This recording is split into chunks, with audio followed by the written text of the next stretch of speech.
Good evening, everyone. Welcome to our July 20, 2021 City Council meeting. It is 7:01 p.m. Meeting is now in session. Tonight's invocation will be led by Samuel Martinez from Amazing Love Ministry, and Councilmember Tabatabai will lead us in the Pledge of Allegiance. All rise.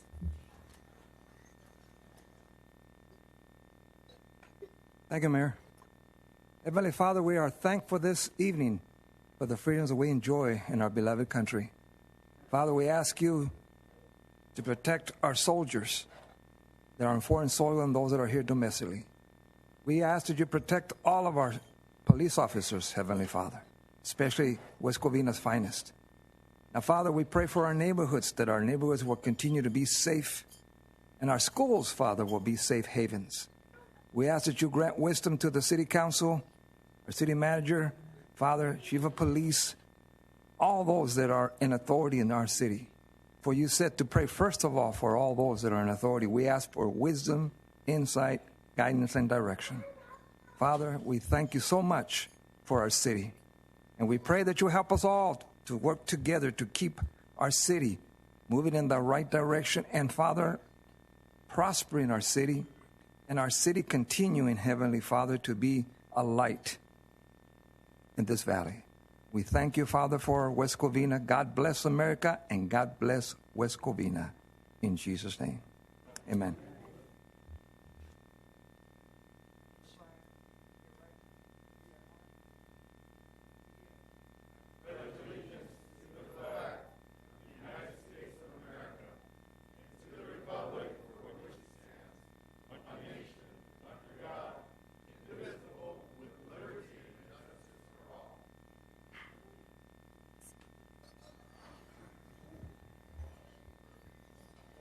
Assistant City Clerk, roll call, please. Good evening, Mayor. Councilmember Tabatabai. Councilman Wu. Here. Councilwoman Diaz. Mayor Pro Tem Castellanos. Here. Mayor Lopez Viado. Present. City Attorney, is there anything to be reported out of closed session? Nothing, Madam Mayor. Thank you. Okay. On to presentations.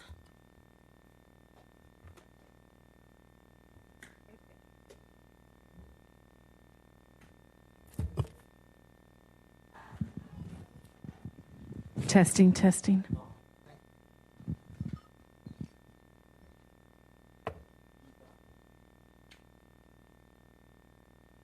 you. Yes, please. Okay, can I invite Mr. Daniel Rosales up here? Is he in? Wonderful. So the 7-year-old West Covina Pony Baseball All-Stars just won the World Series. Woo-hoo!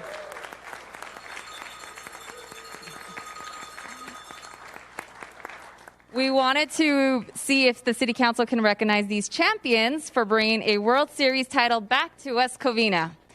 These boys played their heart outs at every game. They went 8 wins and 0 losses, undefeated.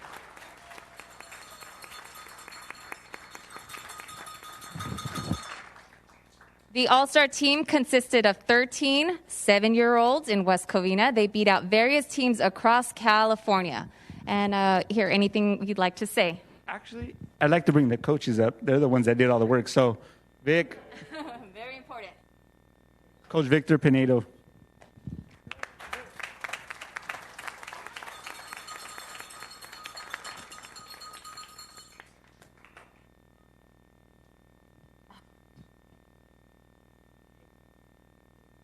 I'd say good job, guys. You know, way to represent city of West Covina the right way. Way to do it with fashion, and way to do it with a lot of courage. Because there was a time where you guys had to come back and win, and you guys did the job. Right? Not too many teams can do that, so you earned this day. Enjoy it. All right? And thank you to having us. And thank you for having us today as well. So as you know, sports is a great outlet. Oh, you could stay here with us. And we'd like to thank your coach, Heart of a Volunteer, and coaches mean the world. So thank you again for coaching these little ones, and you know, our future is with you guys. So we'd like to recognize all the children here today. So we'll go ahead and start, and you could come up, receive your certificate, stay, hang around. I'll take a quick picture after. So the first one is Jace Arnold.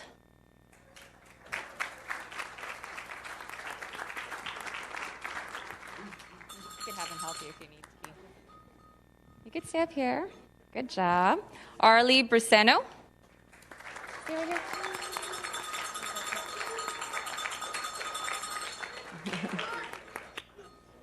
Aiden De Leon.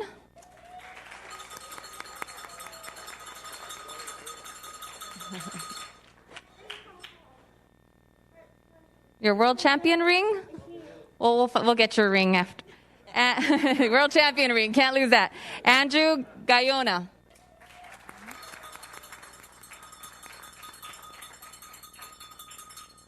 Anro Moreno.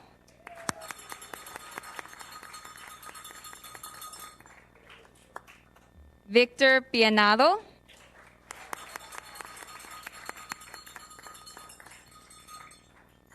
Sebastian Perez.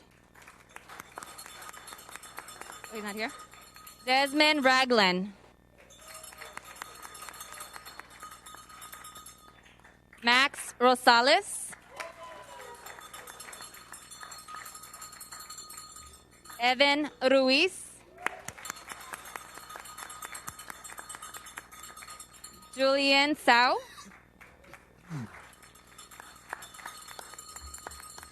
Joseph Torres. Joseph, stay right here. Evan Vasquez.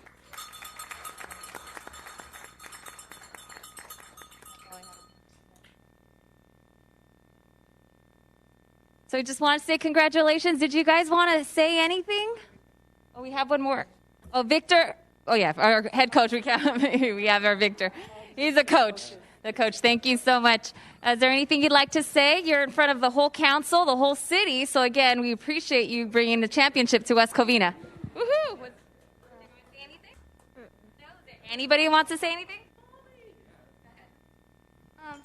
I wish other teams can face us, but they can learn if they beat us. They can learn if they can beat us the other way, but they can come back and win these.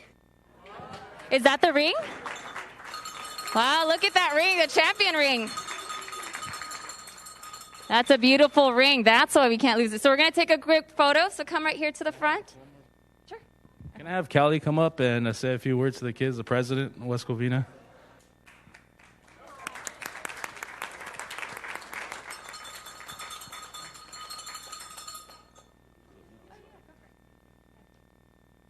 I had a whole speech, set out, but it's okay. But they know that these kids we haven't had a World Series banner for 7U Pinto in almost over 20 years. So these kids are very special, and they get to get a big banner, and everybody's going to see that they are champions, and that's going to be hanging up nice and beautiful on our wall. But I also want to say thank you to Victor, to Amanda, who's our team mom, to Jace, to all our coaches, and especially to the parents, because they are the ones that get these kids to their games on time. They wash their dirty white pants, and they take them to all the practices, and without them, these kids wouldn't be as good as they are. So thank you guys, and I appreciate you having us here, and congratulations.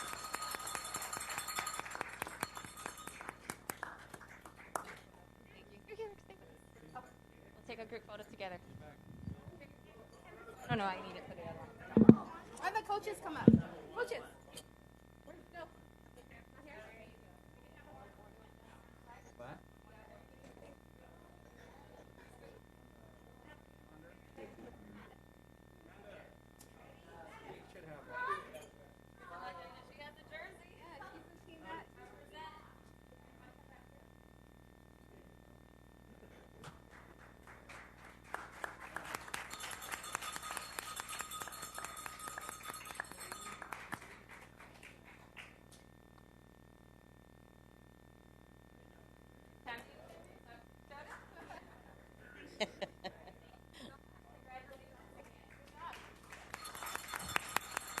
Congratulations again. Great job.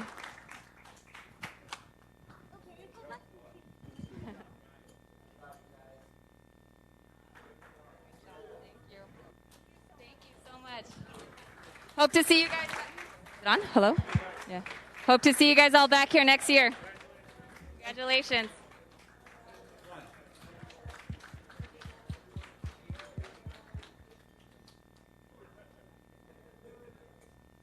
Oh, it's going to be empty now. Thank you. Bye.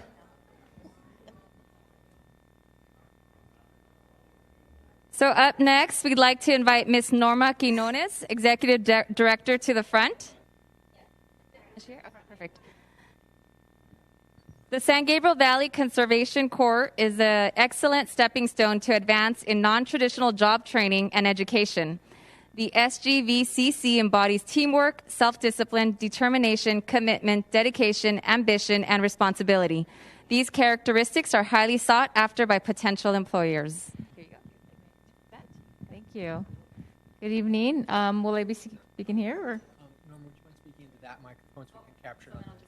I can take it, ma'am. All right. Thank you. Good evening. Okay, thank you. Good evening, Mayor, council members, city staff, guests. My name is Norma Quinones. I'm the Executive Director for San Gabriel Valley Conservation Corps. Some of you may already know me. We are here to present and talk to you a little bit more about our organization, and I have Renee Jimenez that's going to help with the presentation today. So we can get the presentation up. That'd be great. So just to let you know, we are located in El Monte and Pomona, but we cover all of San Gabriel Valley. So we wanted to share with you a little bit more about what we do. So I'll let Renee take it over now. Good evening, everyone. First, can you guys hear me okay? Yeah. This chamber kind of echoes. First off, man, it is hard to follow champions. Just got to say that. It's hard to follow champions. Well, we're going to do our best. Good evening, everyone. My name is Renee Jimenez, and we're here to share a little bit about our small nonprofit, our Conservation Corps, where we train youth and help them develop job skills, character, work ethic, and do our part in making our communities cleaner, our environment better. Next slide, please. The mission of the San Gabriel Valley Conservation Corps is to develop and transform underserviced youth in the San Gabriel Valley by providing academic, vocational, leadership development, and while also employing them to provide valuable services to improve their communities and natural environment. Next slide, please. And the way our program works is we partner with the Youth Build Charter School located in El Monte and also in Pomona. The Youth Build Charter School provides them the opportunity to earn their high school diploma.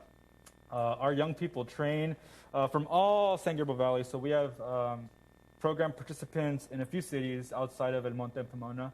They train in our job training program. They work in types of jobs like habitat restoration, trail maintenance, litter abatement in the Angeles National Forest, where they actually help preserve and maintain public areas like Angeles National Forest, Santa Fe Dam, so key areas that really contribute to the greater San Gabriel Valley. So our program is basically a Youth Build Charter School. We have the job training component where we teach them how to work, and in that process, we connect them to resources and really help them develop overall into a better version of themselves so that their next chapter of life will be more fruitful and can really move forward. Next slide, please. Our enrollment requirements, they have to be 18 to 25-year-olds, have their right to work documents. Of course, be willing to work, right? Of course. Little to no work experience, and willing to earn and learn industry-recognized certifications. So the typical types of certifications are OSHA 10, first aid CPR, chainsaw certifications, things of that sort. Next slide, please. And what they do, so they go to school if they haven't earned their high school diploma. They get their high school diploma through our partner school. And then if they're enrolled in college, if they are thinking about enrolling in college, we help guide them towards resources at the community college level, but also really hope that they, take pride in their education. And it takes a team to believe in young people. So we help them excel in wherever they're at in life through our on-job training paid experience program. We provide technical skill training. Next slide, please.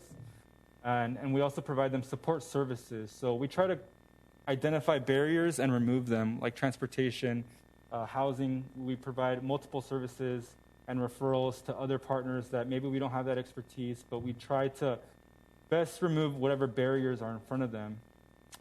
So we have our job readiness training program. We provide vocational training. We help encourage them into college or a career pathway towards placement. We also have scholarships and multiple recognition and awards. Next slide, please. And one of my favorite parts is civic engagement. We really try to focus on expanding their civic consciousness. And what that is basically helping out communities, volunteering at food pantries, volunteering wherever they can, really, so that they can really build and establish a base in whatever community they're at. So they have an obligation to commit 60 hours per year, and ultimately, I think I have time, okay, and ultimately develop that servant leadership mentality, right? Next slide, please. And next slide. So our work experience opportunities. We provide trail building and maintenance. We help plant trees, water trees, maintain the trees. It's actually quite a process, especially when you're trying to stay awake. And ultimately, one of our most exciting projects right now is fire flow reduction. So we're getting kids and young people from our communities and taking them up into the Angeles National Forest. Over the last 25 years, a lot of growth has taken place, but we've had certain rules in place that didn't really allow us to maintain our forest as healthy as possible. So, you've heard of Smokey the Bear. Basically, our policy not our policy, but what the Angeles National Forest has been practicing is changing. So now we're going to go into the Angeles National Forest. We're going to pull a lot of fire fuel to help protect our Angeles National Forest and really mitigate climate change, because the fires that happened last year in September, the Bobcat Fire, devastated the local communities by really emitting a lot of air pollution and devastating a lot of natural habitats in the Angeles National Forest. So we're going to try to really mitigate we're going to try to mitigate wildfires, do wildfire cleanups. We also do graffiti and litter abatement. We do general landscaping, so a lot of weed abatement, invasive fuel reduction, and we restore habitats. We also have a 4.9-acre farm located in South El Monte. So I don't know if you all can tell, but I'm trying to be a farmer. And it's not quite easy. It's definitely an art, but we try to instill that sort of resiliency in our young people, teaching them how to cultivate a young plant and really foster that growth. It does wonders for their internal growth as well. Next slide, please. So we currently have a few sites, like I said, in El Monte, Pomona, but we really try to hire throughout all 31 cities in the San Gabriel Valley. We want to hold that name. We take pride in that. Next slide, please. So these are just a few pictures of us cleaning up. The left is the Angeles National Forest at Cold Creek Campground. On the right is at a park somewhere. Next slide, please. Okay, yeah, City of Industry. Yeah, so as you can see on the left-hand side, we have some program participants getting mulch. Trees take a lot of maintenance, and it really takes that time and care. So they're gathering mulch to lay on some trees. On the right, they're in a storm channel. We're in so many storm channels, sir, so I know the questions you're going to ask, and I'm not entirely sure. That could be from a couple years ago, but ultimately, we go into a lot of different cities. We help out in whatever capacity we can. Next slide, please. And to our left and to our right, just some regular tree maintenance. These guys are actually planting trees. It's amazing seeing the growth and just seeing the light in their eyes when they come back telling me that they planted 50 trees in one day. And I'm like, oh man, like I'm stuck here at a desk. I wish I had their job sometimes. Next slide, please. And so that's the before shot, and then the next one is the after shot. So simple things like this really capture what work ethic entails. Seeing that slight transformation in one day helps build their self-efficacy and really foster confidence in our young people. We have a diverse group from all walks of life, and it's important that they work alongside one another and really develop the work skills and build that character needed for the next step in life. So we want to come here and really try to foster growth and try to hire young people from West Covina to really improve all communities throughout the San Gabriel Valley. And I tell our young folks all the time, Yeah, it's just planting a tree. Yeah, it's pulling some invasive weeds out, but we're mitigating climate change one day at a time. We're doing our small part. So our ask is, I hope you guys can join us in the fight to mitigate climate change. Thank you. I actually do love what your organization does and what it stands for. Do we currently have a active partnership with them? Good evening, Mayor and Council. I'd like to thank our guests for being here tonight, and that's why they're here. We had identified as part of the federal stimulus package money a number of categories under which we might be able to further collaborate and partner. We specifically reserved, subject to the Council's ultimate review and approval, $1 million for a partnership with a local nonprofit to do job training. Somebody mentioned their name? And so what we intend to do is to work with them on some of the specifics and bring back a series of projects and a program and a contract for council consideration. So we're very happy that they're here tonight, and we look forward to a partnership with them in the future. Wonderful. I know I saw in your brochure it says, job skills through environmental, construction, recycling, and other community projects. And then the key things that our community residents have been talking about, and it states here, whether improving a park, removing graffiti, or rehabilitating low-income homes. So I thank you. Did any of the council have any other questions? Councilman Wu. Okay, so you propose $1 million for our rescue plan to partner with the organization of a nonprofit. So do you have a proposal, what kind of job training, okay, or what kind of project, okay, location, okay, a little bit more in detail, okay, we want to clean up some of the median, okay, the island. We can complain some of the tree, flower, and the use, okay, to, okay, work on the project. But we need some kind of detailed proposal. Okay. Sure. If I may answer, our Public Works Director, Mir Fatami, is as excited about this as they are. We're working with the landscape architect on a plant palette with the idea that we could achieve some of the council's goals of community beautification, specifically the medians. Might be a real opportunity for us here to use this federal money and this partnership to make the community more verdant and make it pop, make it more beautiful. I think the council myself will forward, but just need a little bit detail. Okay, see how many kids can join the program. Okay, and what kind of job training you're going to offer. Okay, and how many locations that we can work on the beautify our street, and how many area we have 16 parks. Okay, and see how we work on a lot of things. We have 17 square miles. So we have a lot of street. Okay, we have a major artery, Azusa. And some of the median look horrible. So maybe we can utilize this project and have youth join us, okay, and West Covina children can, okay, or adult can join the program. Yeah. So as soon as the city approves or moves forward, we can work with them to identify some areas, and then we work on a proposal. So we first do a site visit, take a look at what is going to entail, how many participants, crews, hours, and then we can submit a proposal. And then that can go up to council or whoever to approve. We would also love to reach out to local youth that live in West Covina to hire them on for this project. So we would love to work with the youth council or any local groups to be able to hire youth so that they can be invested in their city. And I think it would be a great opportunity for them to be involved. So just I mentioned the detail, yep. How much is the pay, minimum wage or this and that, et cetera, et cetera.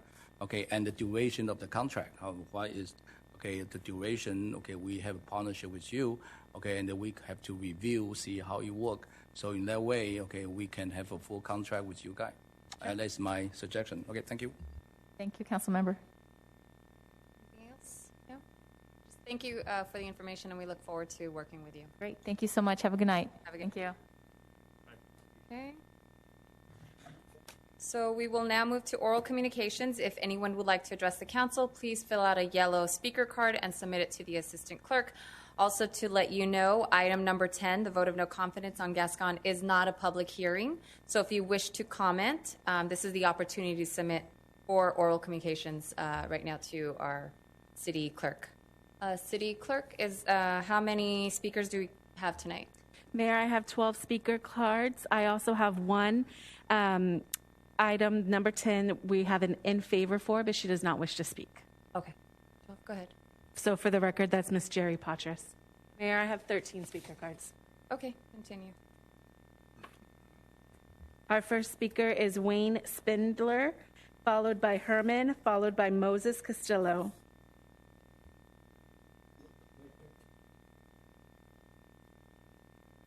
I'm in the room with you. I just moved here last August, West Covina, with my new caregiver, Bruno Cappuccino, and he my new caregiver, and me, him, and his wife going to move to Richmond, Virginia, start St. Paul University College, and I'm going to be a professor of evangelism, and be on 24-hour a day on TV and the Christian radio station, and they got gyms, they got swimming pool, and the house we're going to be moving to Virginia is on a campus. It'll be free rent and free bills, because we'll be living on a campus, and so I'll be working with him, and he made some books like Invisible Wars, and how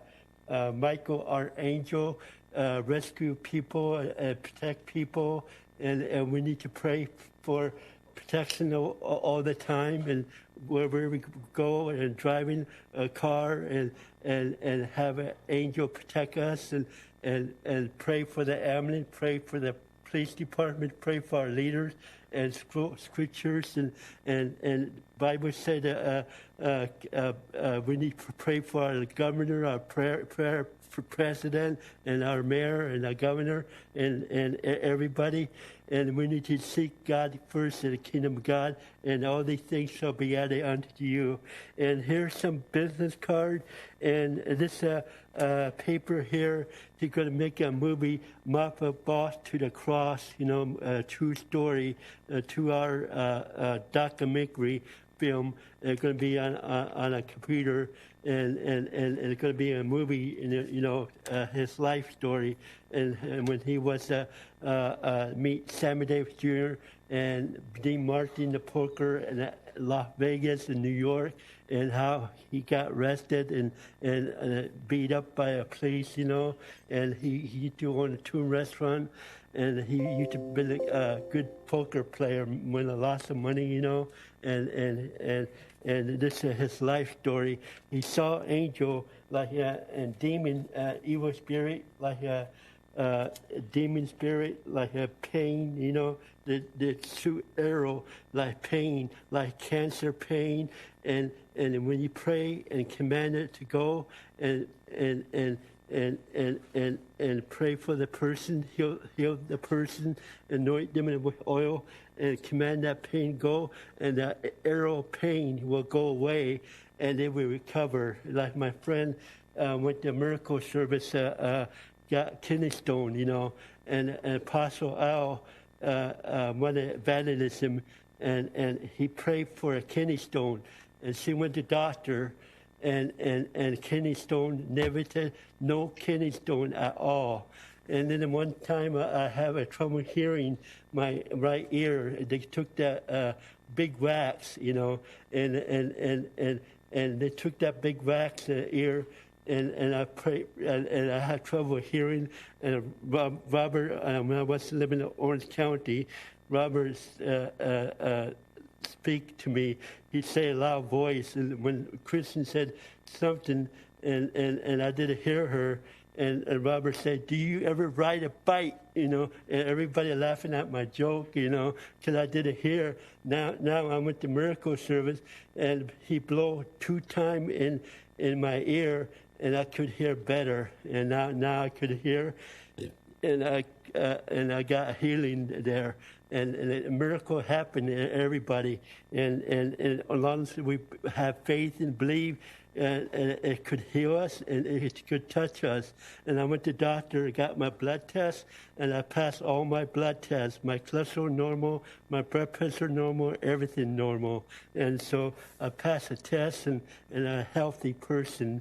And these are things, and this God Plan for Man, and this book, #1 bestseller, it got everything about our government, our leaders, our end time, and things that we need to study.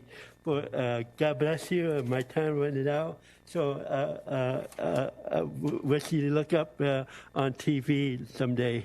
Thank you. Thank you.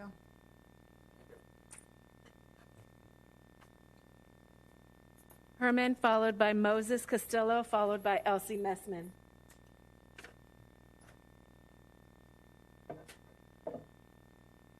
Brought my own security, Mommy. Ring, ring, ring. Why would I do that?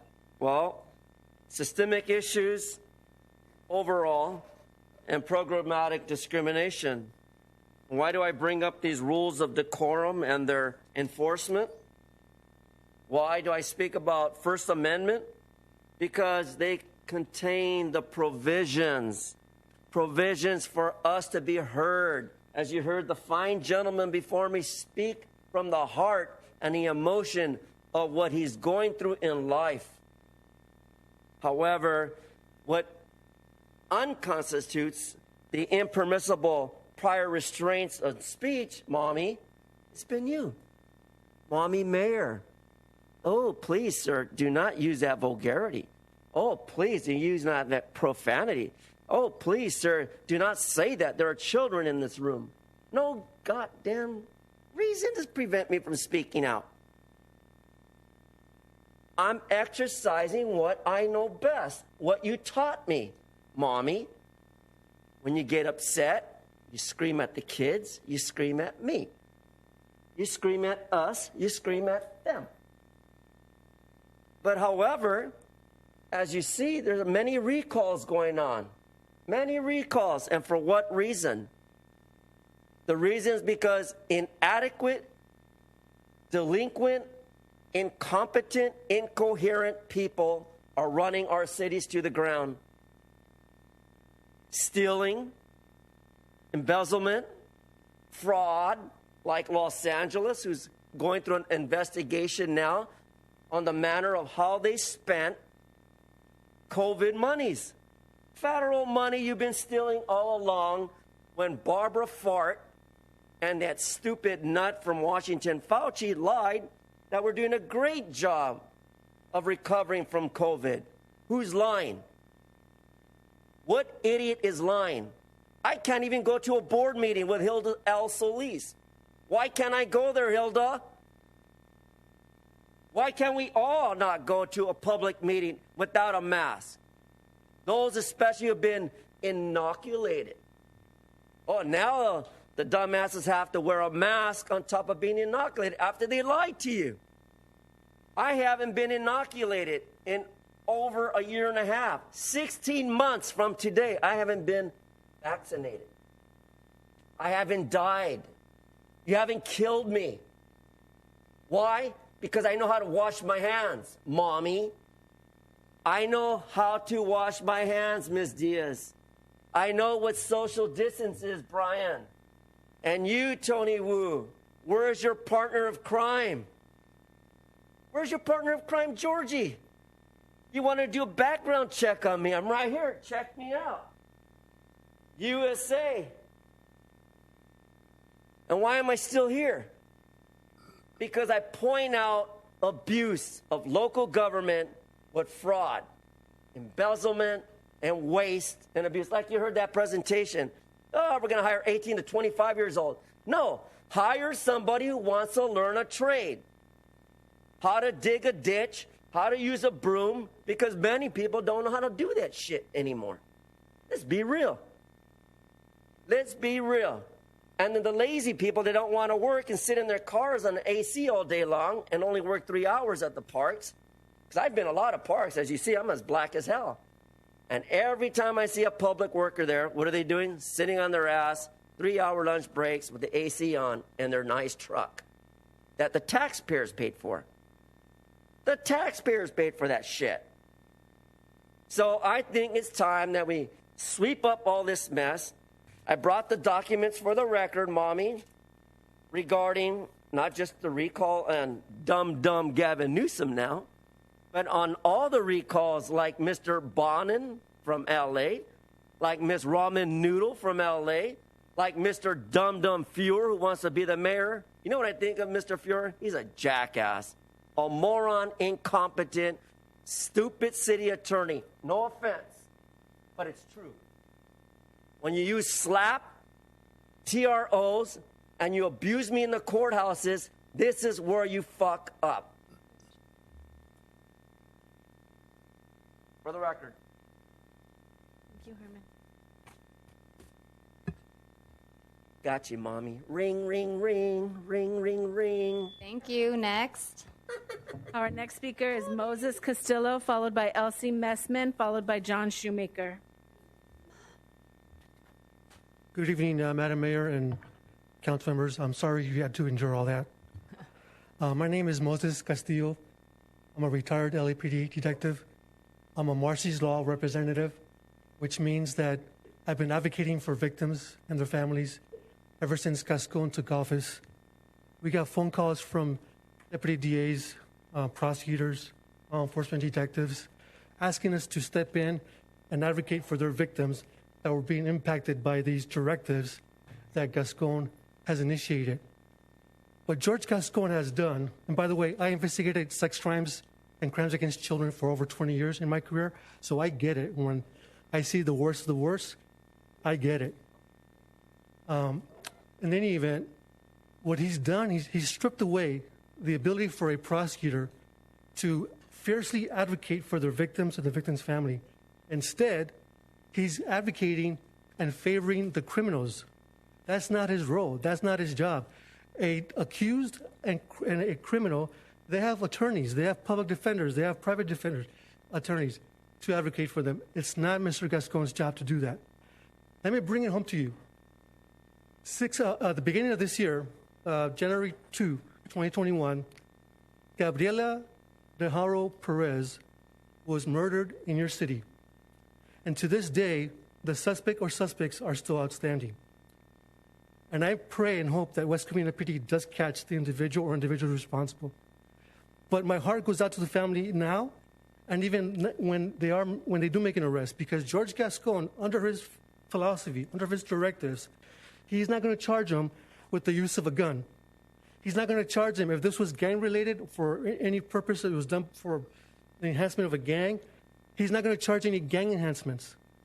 She was shot point blank in the back of her head, and they're not going to charge a special allegation of the use of a gun. How could you not? So I'm urging you, if nothing else, when you saw these beautiful children here today, I love children. I advocate for them. God forbid they ever become victims. But we need to speak up for those that don't have a voice, and that's what I'm doing. I'm urging you. I know you're doing this in closed session. If you are on the fence of one way or another, I'm urging you. You must consider your victims. You must consider your residents. A vote of no confidence is symbolic, yes. There's nothing binding about it. But it sends a loud and clear message as to where you stand, and it tells your residents where you stand. And I hope that if they follow your lead, they will then sign the petition and get him recalled. We need over 600,000 signatures by October 27. And we need all the help we get, and we need your help. It's time that we as a community, throughout the region, throughout our state, and it's happening. People are waking up. We must start electing leaders who are going to put people first, support law enforcement, and put criminals last. It's that simple. As soon as you start going against the police officers and defund the police and do all this other stuff, we lose our society. So I'm urging you, in honor of Gabriela de Haro Perez and all the other victims that are coming forward, because see, these directives, a judge declared 4 of them unlawful. That's why George Gascon can't do anything about the current cases that are going through the criminal justice. But it's the new cases coming in that he has the discretion of not filing the full extent of the law to these criminal cases. I will close with this. The inmates of LA County and the gang members of LA County have a name for George Gascon. You know what they call him? They call him Homie Gascon. How do I know that? The deputies that work in custodies, they call me. They tell me, I have my podcast. They call me and tell me, hey, you know, all the gang members, they're saluting to Gascon. Their allegiance to Gascon, and they call him Homie Gascon. And to me, that says it all. Thank you, and I wish you a good night. Elsie Messman, followed by John Shoemaker, followed by Bill Elliott.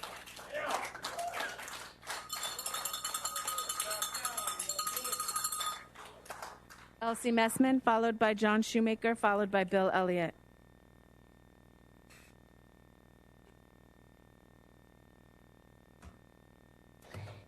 Good evening, everybody. My name is Elsie Messman, and I am a resident of West Covina.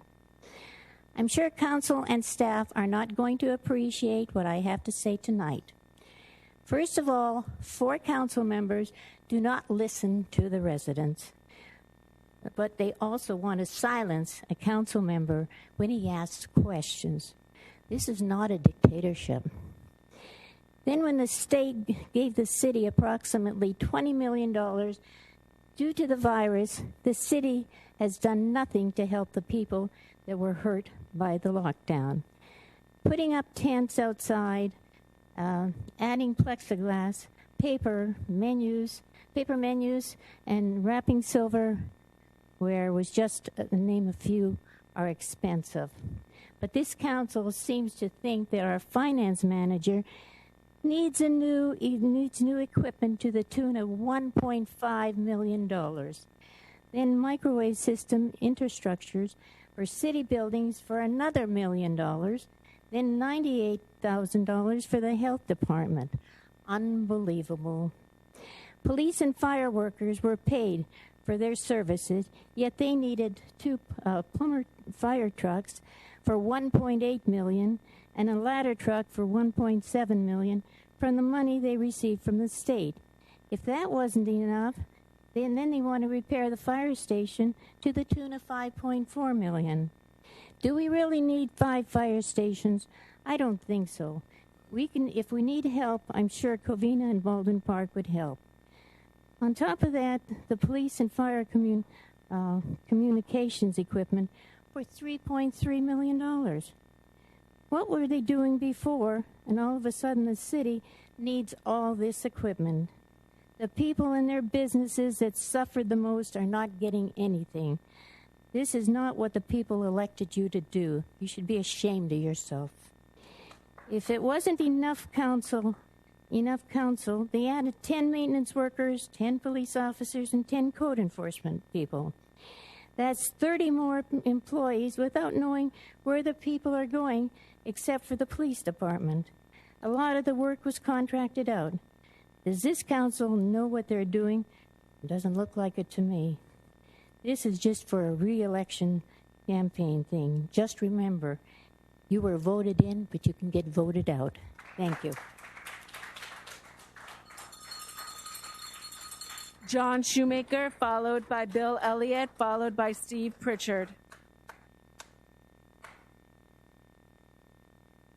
Before I start tonight, I want to thank the West Covina Police Department for taking the threats of violence from Bill Elliott on Facebook towards many members of our city seriously and having additional officers on duty tonight for our protection. Mayor Leddy, would you ask the council member to your far right to please let us know how they want to be addressed? In a recent email sent out by the person signed as Councilman Diaz, I do not want members of the community to be offended because I used the wrong pronoun. You ask her? Also, it appears a member of the person's family may have access to city emails which contain confidential information, which includes employee information and sensitive legal strategies which cause the city great harm. Recently, members of the communities have made comments about various residents of the community, comparing them to orangutans, calling someone gay as it is insulting, calling people white old men or white old women when they're Hispanic, calling into question the ethnic makeup of people because they do not look like one of them, attacking people on their looks, calling immigrants, legal or otherwise, cockroaches, attacking another member of the community for mixed-race heritage, attacking the plaintiff of a legal action against the city, calling a new planning commissioner a retard, saying to a longtime city commissioner and resident that he went to hell because of his political beliefs, and many other charged comments. This council sat quietly by, only defending one person who's a supporter and planning commissioner, when a member of the public correctly pointed out the person's medical condition does have certain traits, such as the inability at times to fully grasp subtle differences of right and wrong, which would cause an issue in an official capacity. One council member even became upset at those comments. The thing is, the person they were talking about has made their medical condition front and center of their political campaigns. Also, a person attacked members of the public in and out of this chamber when they exercised their right to free speech. When this person felt some on the council were being attacked, police had to get involved. Since this is not an agenda item, I'd like to ask all of you to speak in your official capacity. Please place this on the agenda so you can respond. Failure to move forward reflects agreement with these comments. Do you agree that a council member in the 1st District is a liar? Do you agree it was appropriate to bring up the 1st District council member's ethnic heritage in any political discussion? Is it appropriate to say a person should be grateful for his white grandfather having sex with his grandmother, otherwise he'd be living in a rice paddy in Vietnam? In a political discussion, is referring to a person as gay appropriate, especially in trying to make it sound like an insult? Is it appropriate for a member of the city council to allow a family member to insult, belittle, and attempt to dissuade a person from continuing with a civil action caused by the misconduct of a member of this council? Yes, applying pressure versus social media with the approval of at least one of the council members, as they claim. Do you disavow the same person's comments about immigrants, legal or not, being cockroaches? Is it appropriate to attack a Marine widow? Yes, a Marine widow, because they collect the deceased Marine's military benefits, a combat Marine who served in Bosnia and Iraq. Is any member of this council giving confidential information and legally protected information on members of the public, employees, or city matters? You find it appropriate for the same person to state that a longtime, well-respected light commissioner and resident is in hell because of his political beliefs. I did not realize only reactionary nut jobs went to heaven. I do not think so. Is it appropriate for the spouse of a city council member, one begging for a CCW, to say on Facebook, if you slap me in the face, I will punch you in the face. If you bring a knife to a fight, you might just get shot. Anyone who knows me knows I don't F around. I take on all comers. The same person who has attacked members of the public for exercising their freedom of speech in this very chamber. Once again, I request this item be placed on the agenda because the person one holds a position, another one claims to be has power because of their family member. Remember, silence is an agreement with the divisive, homophobic, xenophobic, racist, and just ignorant comments that sound like they're coming from a neo-Nazi white supremacist skinhead. Since I have a few seconds left, why did it take a phone call to the mayor pro tem and District 4 office holder to remove Nazi insignias in District 3? It seems that District 3 representative would have been appalled by these emblems and had them removed. Thank you. Bill Elliott, followed by Stephen Pritchard, followed by Ryan Seneff. Wow, hard act to follow, huh? Bill Elliott called somebody fat ass on Facebook. Wow. I want to talk to you about George Gascon tonight. And I really think it's appropriate to bring this question before the city council. I really like the retired detective's comments. That's a man who knows. And anybody that's going to stand up here tonight and oppose a vote of no confidence for George Gascon and agree with Mr. Tabatabai, I would like to ask them, have you suffered any loss that relates to Mr. Gascon's policies and his directives? Have you suffered a loss that Mr. Gascon doesn't care about? People like John Carson, people like Bob Ryan, who lost their children. And, you know, Mr. Gascon coddles these criminals. You know, they are embraced by him even. And this whole ideology, I keep hearing Mr. Tabatabai say, we have data. We have data. Nobody believes that, Brian. It's all contrived by the left, and you know it. It's really shameful to come up here and try to say, hey, the solution is to whittle down the police to nothing, and we'll send a bunch of social workers out into the field instead of cops. That way nobody will get killed, except the social workers. We're going to end up with a lot of dead social workers on our hands if they start doing that. The defunding of the police has already begun. I don't know if you're aware or not, but the Baldwin Park School Police Department has been abolished. A lot of people don't know that. And this is just the thing that keeps moving forward incrementally. And this group of people, really, they want to just ruin America. They want to run it into a ditch so they can go, see, capitalism didn't work. We got to go to socialism now. Let's reinvent it. You know, we have Larry Elder trying to run for the recall election for governor, and the Democrats are so corrupt. The people that support Mr. Tabatabai's union and vice versa, they don't care about Larry Elder's candidacy or the people who are supporting him. There was a poll that said Larry Elder, if Mayor Deputy Dew or Governor Deputy Dew decides to,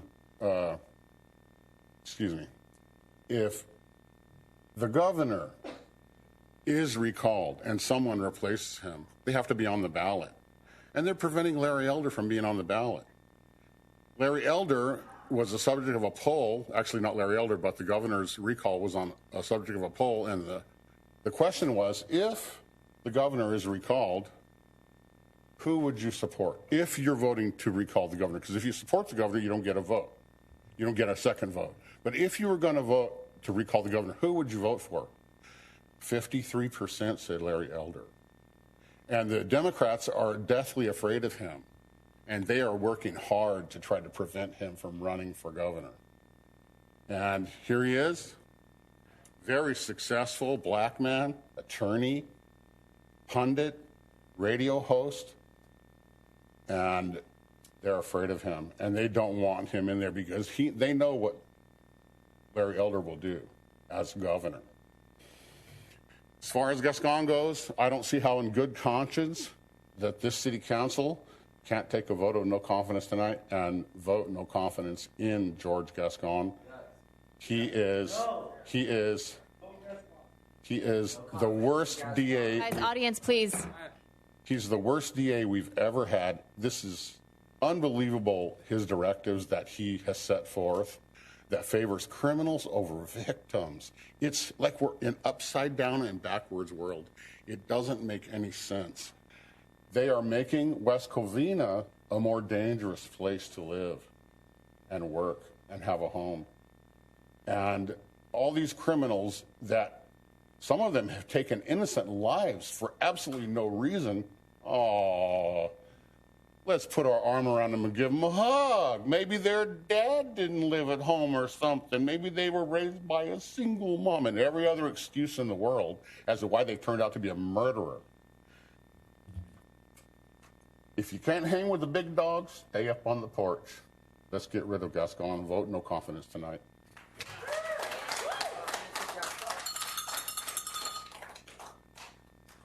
Steve Pritchard, followed by Ryan Senef, followed by Michael Lynn. Good evening, Mayor, Council members. Okay. Last November, I voted for George Gascon for DA of LA County. I believed it was time for a reimagining of policing in LA County.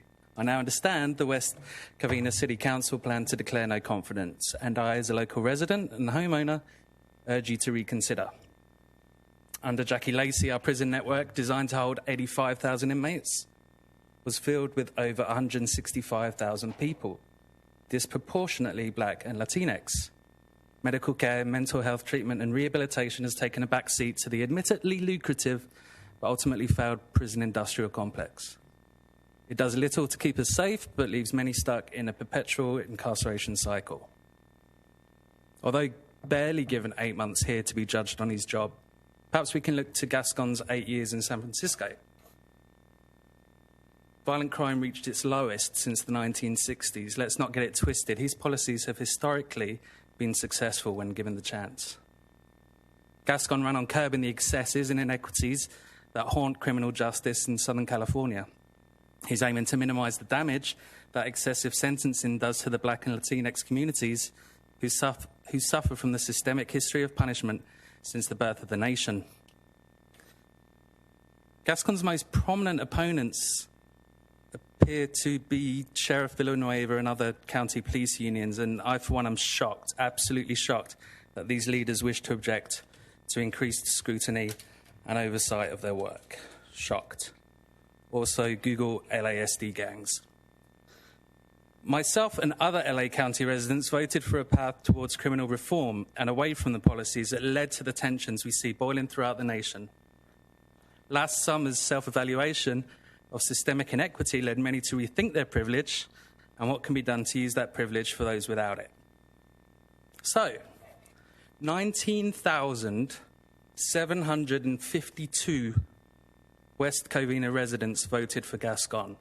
19,752. Across LA County, Gascon received 58% of the vote from plurality black neighborhoods and 55% of majority Latinx neighborhoods. This next bit is for the gentleman behind me. Voting for Gascon was an informed, conscious decision by the majority, and any delegitimizing of this democratic process sounds like a deafening dog whistle aimed to drown out historically ignored citizens. Guys, audience, please. Like all elected officials, missteps will occur. Yet I have seen no such error since Gascon has been elected, especially one egregious enough to demand a costly recall campaign and election. Also, I find no evidence that he has significantly changed his policies that got him elected in a successful campaign. Therefore, I'm compelled to urge you to respect mine and 19,752 others' decision to elect him as our district attorney. I yield back my time. Ryan Seneff.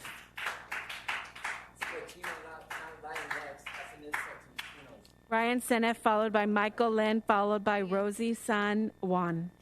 Speaker on the podium has the right to speak. So you. Thank you, Madam Mayor, members of the City Council. Since the election of George Gascon as our district attorney, we have seen little time for heinous crimes in all parts of Los Angeles County. In South El Monte, an elderly Asian gentleman was robbed and pistol whipped. The suspect was caught, but only charged with aggravated assault. Only got a 10-year sentence, might get out 6, 7. He's back on the streets sooner than we think. No enhancements for hate crime, no enhancements for the firearm, no enhancements for the gang, no enhancements for elder abuse. Just simple aggravated assault. Do your 7 years, you're out showing good behavior. In San Dimas, a Glendora woman was murdered by a 23-year-old transient. So far, no word of any charges.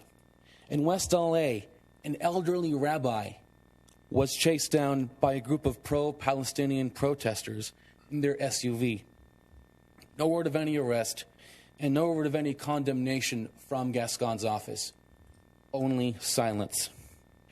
Meanwhile, the victims, those are the ones being ignored tonight by Gascon.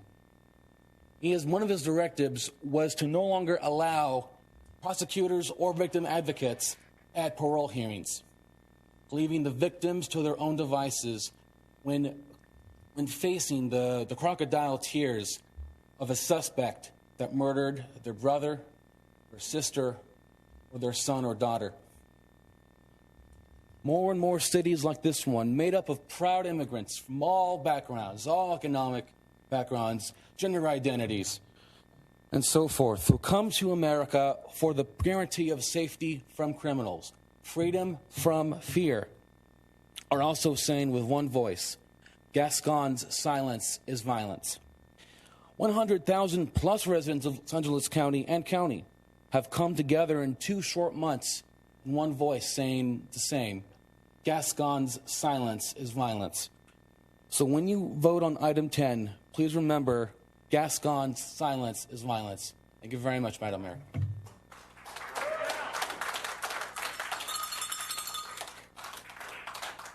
Rosie San Juan, followed by Leonardo Rose Jr., followed by Wenwen Zhang.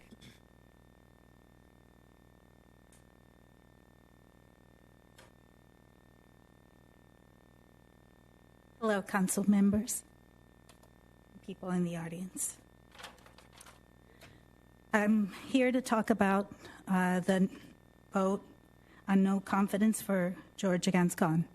And I had something planned out prior to coming here today, but earlier this morning, I saw a post on social media this morning from the Change West Covina group, a group of nice, compassionate young kids or young adults, very nice. I've talked to some of them, and they're very nice people. However, the caption said, West Covina's attack on racial justice was the talk of today, and something about West Covina's racist policies, and that made me really angry. I'm disgusted with this sickening trend to call out racist every time there's a difference in opinion. This vote of no confidence and effort to recall Gascon has nothing to do with race. Nothing. It has to do with a man that ran on criminal justice reform, but who knew that what he meant by reform was to let violent criminals go free. He's so creative in finding ways to minimize the criminal sentences. Instead of being a prosecutor, he's behaving like a public defender, and therefore, in my opinion, he's not doing his job, which is to make our community safer. It appears that this Change West Covina group believes that every law put into place to punish criminals is racist. It's that same ideology that when you don't agree with someone, your go-to is to say that it's racist. Doing this really minimizes the true meaning of racism. So Gascon, Change West Covina Group, Councilmember Tabatabai, you all believe that it's racist to prosecute minorities. You feel sorry for the criminal and how they feel when they're locked up. But how about the victims that are disproportionately people of color also? Why are your feelings for the minority criminal greater than your feelings for the minority victim and their families? That just doesn't make sense. It doesn't make sense to me. We have to hold criminals accountable no matter how rich they are, no matter their race, what their race is, no matter who they are. I understand that a vote of no confidence is only symbolic in this case. However, doing so will not only increase awareness to the effort to recall him, but it will also mean so much to the family members of victims that are being affected by Gascon's ridiculous policies. Families such as Mr. John Carson's, Mr. Bob Ryan's, and Rosa Rios, and that have spoken here in council and have told us their horrific experiences. I don't know any of them, but their children were murdered, and my heart aches for them. Can you imagine Gascon favoring the murderer over an innocent, beautiful human being such as Gabby DiHaro? Gascon's policies cannot be in place when the lowlife that murdered Gabby is caught, if we are to have justice for her. I agree with the officer that was here earlier about the inmates just loving on Gascon. My nephew is a deputy there at the jail, and yes, they call him their homie.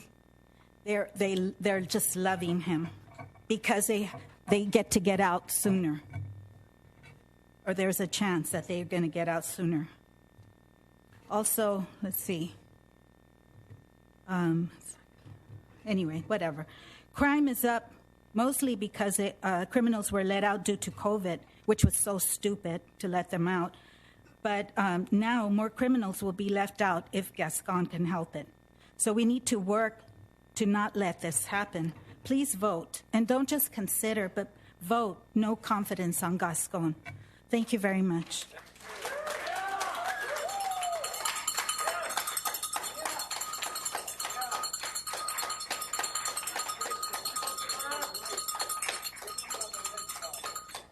Leonard Rose Jr., followed by Wen Zhang, followed by Bob Ryan. Leonard Rose Jr. Wen Zhang, followed by Bob Ryan, followed by John Carson.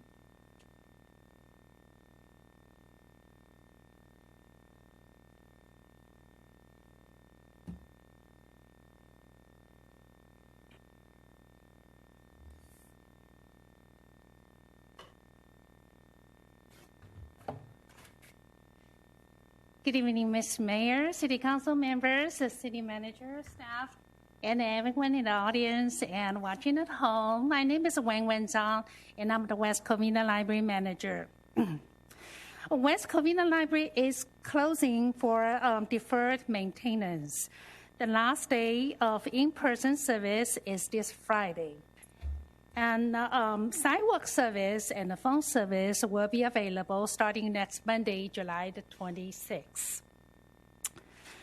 The library book drops will remain open for returning materials.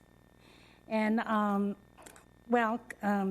in addition to picking up the holds, customers can also sign up for a library card or check out a laptop and hotspot kit. Printing pickup will not be available. In-person library service available at the nearby West Baldwin Park Library, Tuesdays 12 to 8 p.m. and Wednesdays through Saturday 10 a.m. to 6 p.m. Well, tomorrow, Wednesday, the library will host 3 outdoor programs for children in front of the library on the grassy area. The first one is for preschoolers, preschool yoga. So this class will begin at 11 o'clock. The second one is stories for the first people presented by storyteller David Guerra. And that will begin at 2 o'clock in the afternoon. And this program is for ages 6 to 17. The third event is music with Natalia at 3:30. And Natalia is a children's songwriter. I think her exciting songs will make families singing, dancing, and even learning a little Spanish. And this program is for ages 6 to 17 also. Registration is required for all these events, and you may register on the West Covina Library website now, or you can call the library tomorrow morning at 10 o'clock. Thank you very much, and have a wonderful evening. Thank you, you too. Bob Ryan, followed by John Carson, followed by Mike Greenspan. Good evening, Mayor and Council. You know me by now.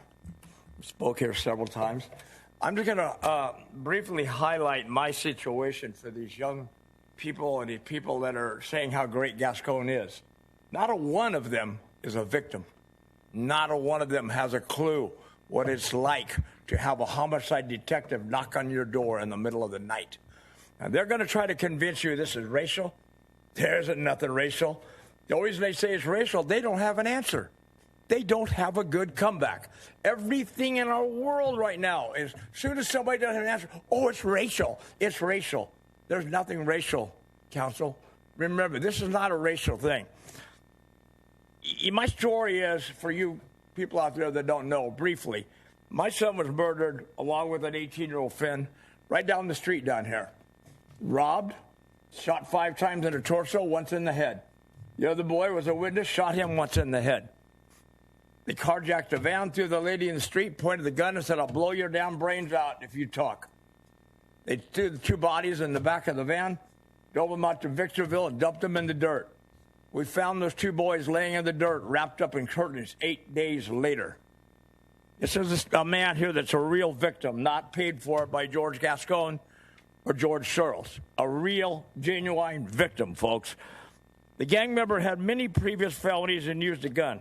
Now, guess what?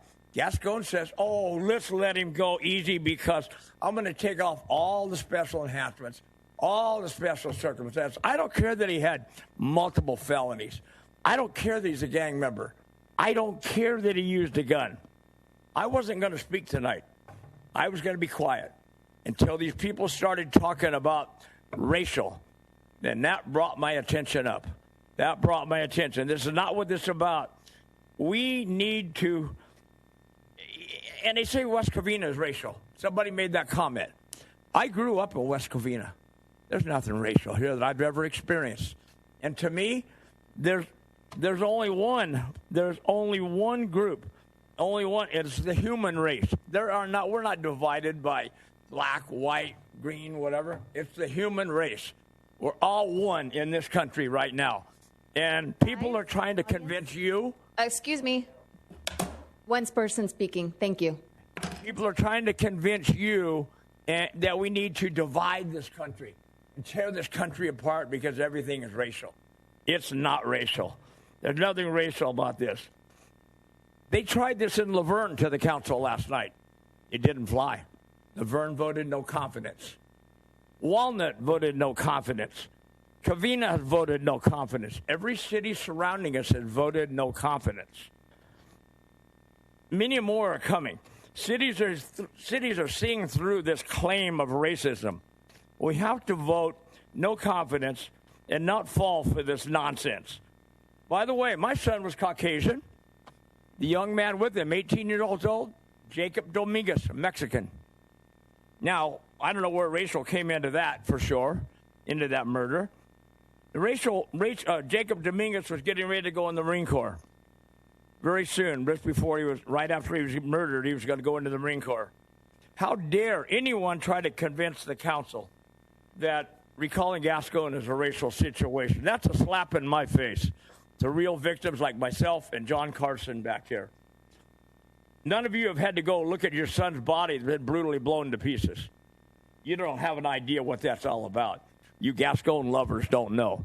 These troublemakers are being paid by Gascon or George Soros. Please do the right thing and help make West Covina safer.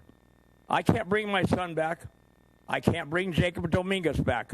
But I will continue to fight to get rid of this evil man and maybe prevent any one of you from having your doorbell ring, having an officer ask you a bunch of questions and hand you a card and it says Homicide Division on it. That's my hope, and I will keep fighting to get rid of this man. And he's right. The guy's in prison. Gascon me homie. Gascon me homie. That should tell you something right there. So please, vote no confidence tonight like every other city is. Thank you so much.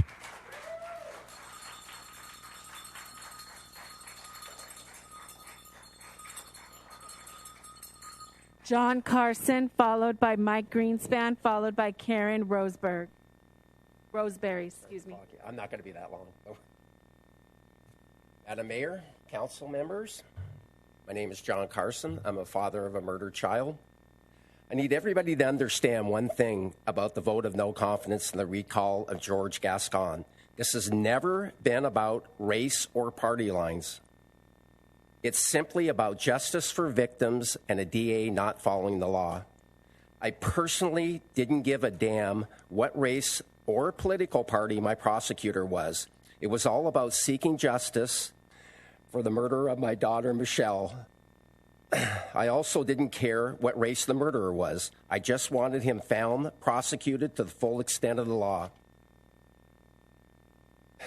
If people really care about communities of color, think about who will be most victimized by Gascon's horrible directives. Think about it. Everybody, think about it. Real good. If your answer is poor people of color, you are correct. That's who will be the victims. My daughter was Latina. She was a victim. Gascon's directives are not racial justice. Brian, everybody here, it's not about race. Trust me. I do not want to see another person become a victim. I cannot even begin to tell you how painful it is to bury a child. The only thing that was left of my daughter when this guy got through with him was her hand. He set her on fire, he broke every bone in her body, and he buried her in rocks 3.5 miles out in the desert. And I pray to God, I honestly do, that you people here, that your parents don't have to bury a child. I pray to God, I really do.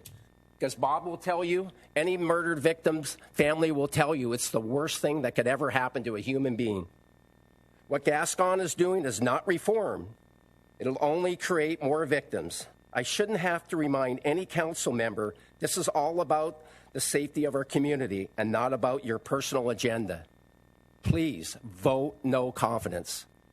Every single one, 5-0. Thank you. Mike Greenspan. Mike Greenspan, followed by Karen Roseberry, followed by Steve Bennett. For the record, I see that police officer is not there. It was one of his part-time pig buddies, Mitchell Englander, who is currently in prison for corruption.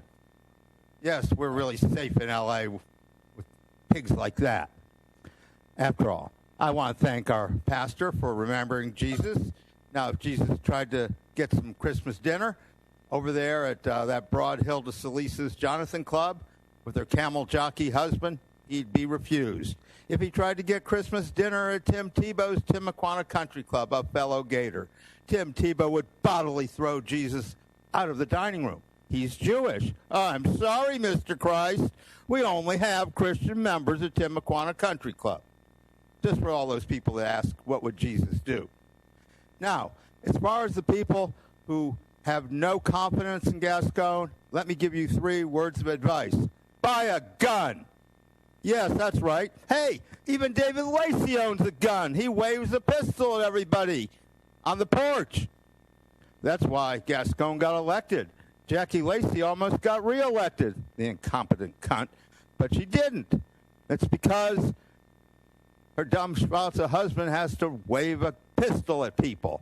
Now, they probably, after she lost her election, dropped the case, but I just wanted to go down memory lane a little bit because I'm getting tired of this stuff. After all, I'm from Florida.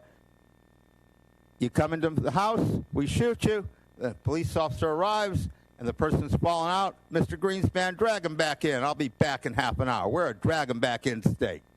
Now, if David Lacey had been in Louisiana, they got driveway rights. He could have shot every one of them on the porch. He could have shot them on the driveway. No penalty. Well, we get jealous of those people in Louisiana with their driveway rights. They got it made. Anyway, now, the thing I really want to talk about is we have this pig, a racist white Republican pig. What's his name? Joe Buscaino, a buddy of Mitchell Englander's. Mitchell Englander's best friend on the city council, and he's running for mayor. And it's time that we stand up and say, no, we don't want any racist white Republican pigs out here on the left coast. I am super jealous of Minneapolis. The Lakers are out here. We've really improved them and given them championships as they've come out here. And I'm tired of hearing about the chokeholds. Look at L.A., La La Land. And, you know, there's enough Jewish Catholic guilt to go all over L.A. County because that's all we ever did was we trained this big, dumb lunk named Joe Buscaino, probably with mafia connections with that name, but who knows? After all, we all know police departments have their mafia wing. How do you think they get away with the corruption they do? Now, the pig wants to be mayor. Wrong party, wrong occupation, but we, as a society, trained him to do nothing but put the chokehold on the Schwarzes. Go into the hood, put the chokehold on the Schwarzes. Does that make you qualified to be mayor? Did you, Tony Wu, go through the hood and put the chokehold on the Schwarzes like Joe Buscaino, I figure you're probably a businessman with legitimate businesses. Did you, Letty, do you go put the chokehold on the spouses like Joe Buscaino? Or Dario, do you go put the chokehold on the spouses being mayor pro tem? Well, obviously that's the only one-trick pony Joe Buscaino has. Well, how did Joe Buscaino get on the city council anyway? Well, we had an election, and Jane Harmon, Princess Jane Harmon, got reelected. She had a nice, cushy job at some foundation. So they had a special election for Congress, and Cunt Hahn got elected. Talk about a criminal coddler. That is probably the biggest criminal coddler on the L.A. County Board of Supervisors. How would I describe Cunt Hahn? As a real twat. And that is how a racist white Republican pig got elected to the city council. What's his name? Chokehold Joe. I can't breathe, Chokehold Joe. Thank you. Karen Roseberry, followed by Steve Bennett, followed by JD. Good evening. Thank you very much for taking this matter up again. I had the opportunity to speak with the council previously when a demand letter was actually sent to DA Gascon, and I thought that that was a very measured and sensible course of action that was taken, and I thank each city council member for doing just that. And at this point, I think that it is time for that next step. And I think that other cities can learn from this course of action. There have actually been, there's been at least one additional city that also took a course of action of taking a demand letter to DA Gascon. And yet, even after having taken that step, there has been no change in the directives or the policies that have been enacted. We are now at 24 cities that have voted no confidence. Yourself and one of the other cities that escapes me at this moment also sent a demand letter. And still, we have no change in actions, policies, and directives that are contrary to the rule of law. There's been a lot of discussion tonight about these policies, why they've been enacted, are they democratic, is the, recall is the effort that's being taken acceptable or not? And the simple reality is that democracy only works when rule of law is the standard by which we operate. And the rule of law is being compromised right now by this district attorney. He is acting as a legislator, not as an enforcer of the law as it presently exists, as it has been passed by the people, as it has been passed by the legislature. And that's why it is so imperative that bodies such as yourself are taking the action that you are doing. And again, in a sensible and measured manner. And now when no action was taken on that demand letter, and there is still an out-of-control abuser of power who refuses to back down from the directives and the policies that go contrary to the very fundamental fabric of our government on which he claims is the basis for which he has his power. And so it's a crossroads that we are really at. If we do not stop individuals from acting in a unilateral manner when the scope of their authority is being far exceeded, then all of the principles on which people are talking about the need for democracy, for protection of rights, for everything that we hold dear, for the definition of justice to actually be able to carry forth is going to be compromised. When we look at Lady Justice, she wears a blindfold because it's not supposed to be about so many of the things that have been discussed tonight. It is supposed to be about the rule of law.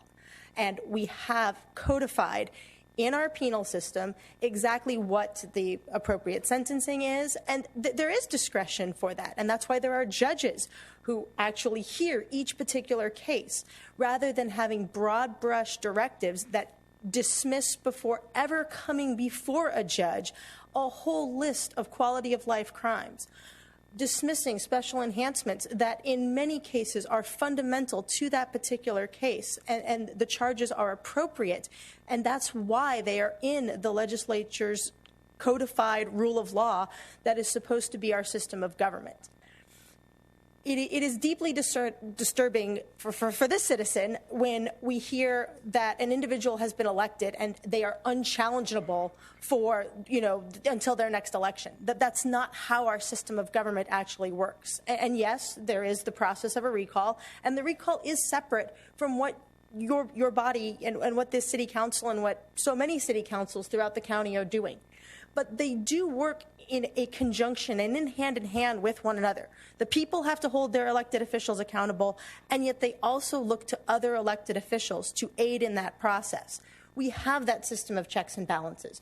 No one official is supposed to be able to act and operate outside the scope of their legal authority.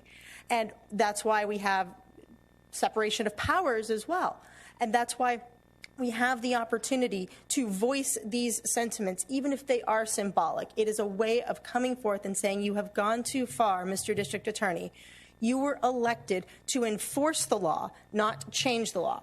The reforms on which you run on are understandable, but what you are doing far exceeds and goes far beyond any reforms that you spoke of on your website. You did not put forth, I'm going to arbitrarily change the law.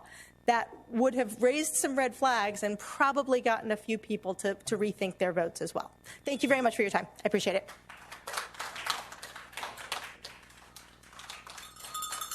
Steve Bennett, followed by JD.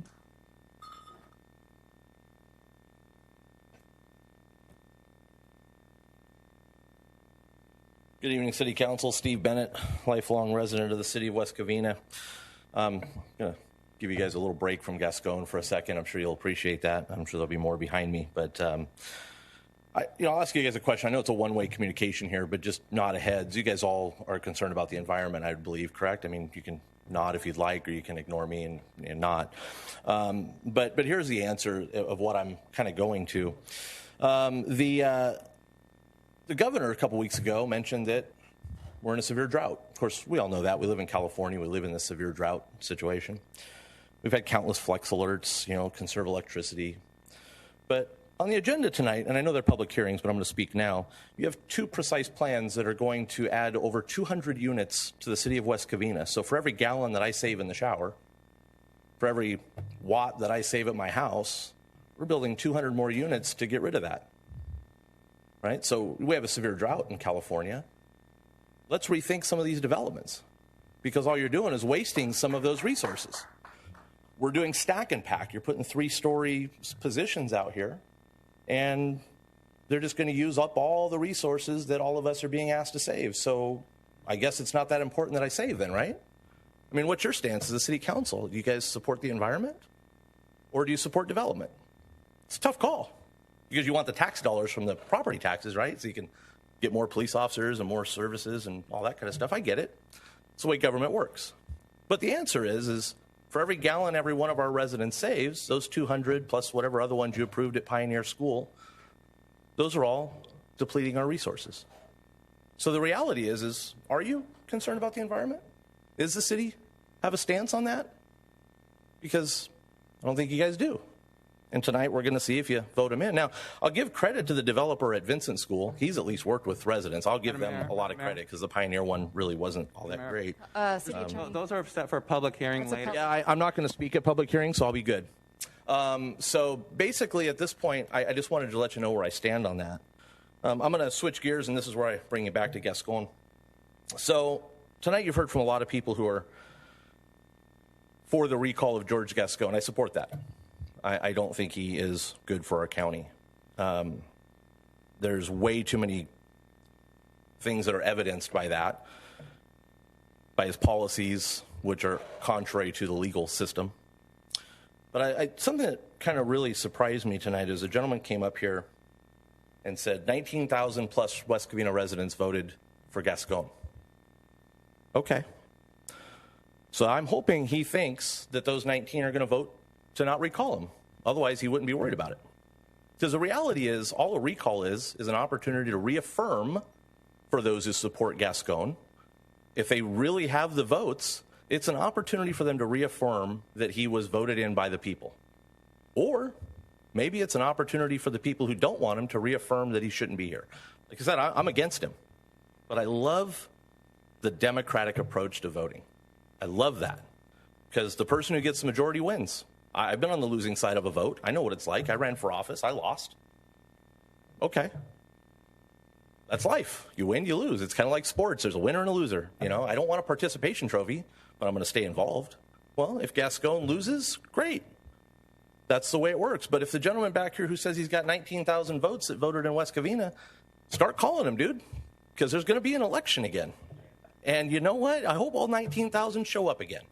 Because the reality is, maybe, just maybe, of those 19,000 people, maybe some of them have buyer's remorse. I know in council elections, there's a lot of people here that have buyer's remorse. So in that regards, I'm going to tell you right now, bring the Gascon people, because we're going to vote them out. But if you've got 19,000 people that voted for him, God, I hope you got their phone numbers, and I hope you make a lot of calls. Have a good night, council. JD. JD.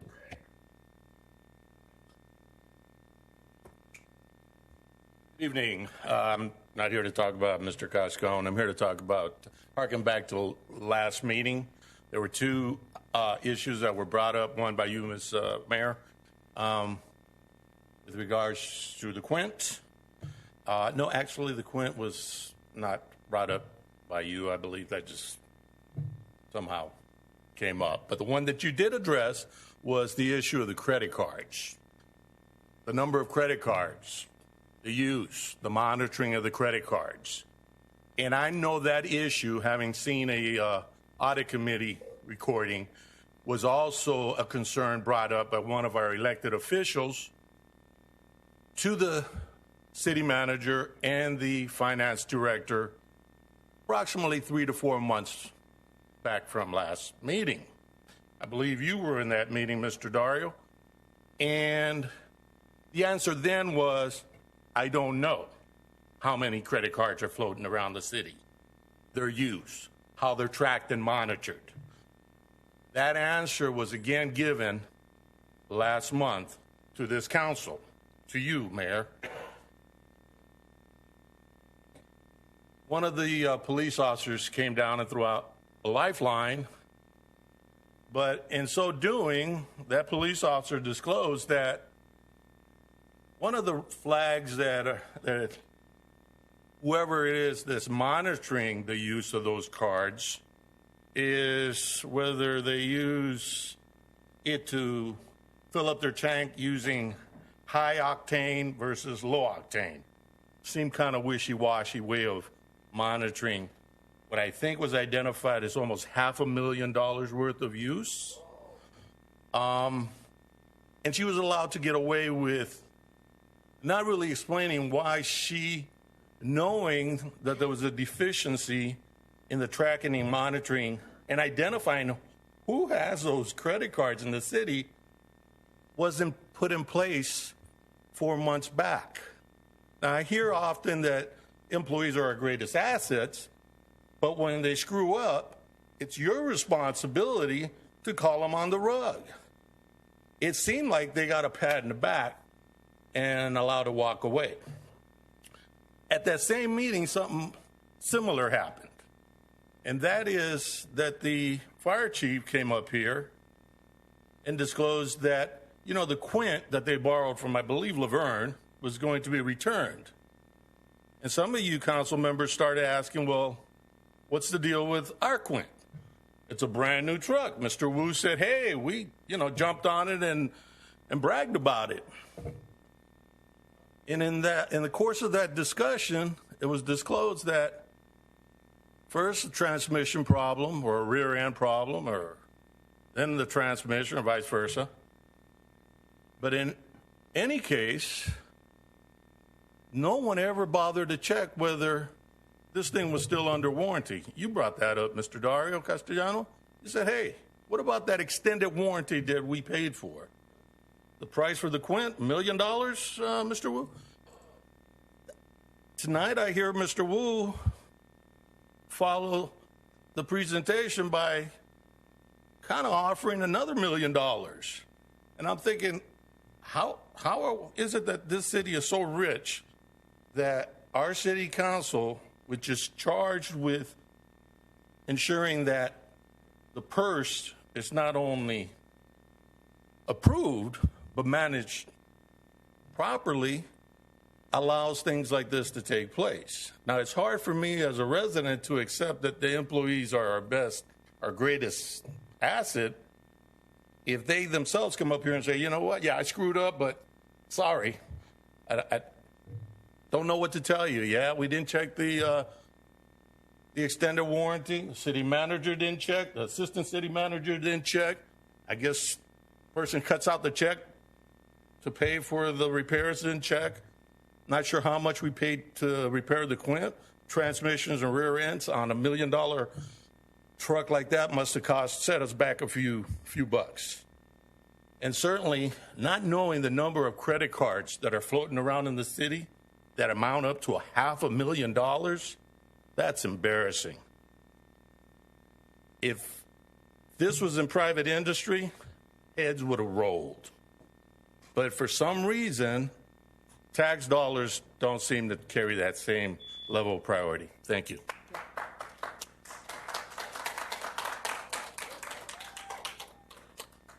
Mayor, we have no further speakers. Oh, sorry, Michael Lynn. My apologies, Michael. Okay, thank you. Hello, West Covina City Council and Mayor. Thank you guys for having me. I'm a West Covina resident. I was born here. I still live here. And there's 3 topics I would like to talk about. First, I'm going to talk about the no on Gascon. I think that is very important. I encourage you guys to please vote no confidence as soon as possible. I don't understand what the delay is. It's pretty evident that Gascon is not for the people. He's not for public safety. He's for the victims. Everything he's doing is for, he's for the criminals. Everything he's doing is for the criminals. All his policies, they love him. And that's a slap in the face to all the victims and all the people who want safety in West Covina and all of Valley County. And I encourage Brian to join our side because we need you on board. We need a 5-0 vote. No confidence in Gascon. It needs to happen.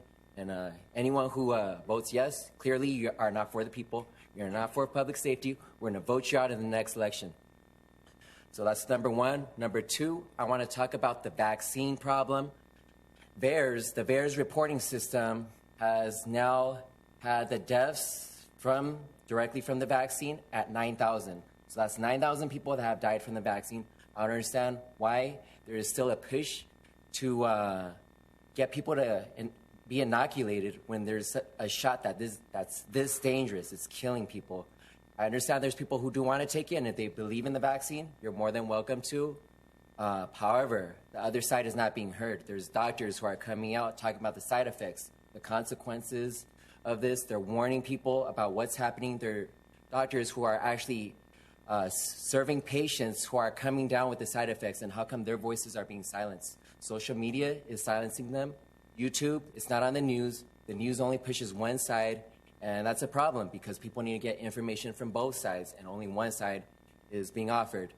But the truth is the vaccine is damaging people, and also it was never a shot that was given FDA approval. It's an emergency. It was only given emergency authorization. And even that should never have happened because as long as there are other treatments on the market, there should be no vaccine. We now know that hydrochloroquine and ivermectin are extremely effective, 99.9% efficacy rate, and no side effects either. People being treated with these are being cured at a very, very high rate. There is no need for the vaccine. And so I encourage the city of West Covina to distance themselves from the vaccine propaganda. We got to stop it with that. Let people make their decision, but stop pushing them to do it. Stop pushing the children. We know that children don't get sick at the same rate that elderly people do. So let's stop making children get the vaccine. It's messing their heart up. It's causing infertility problems and all sorts of problems. And we don't need that. Those are our future, our kids, so we got to look after them.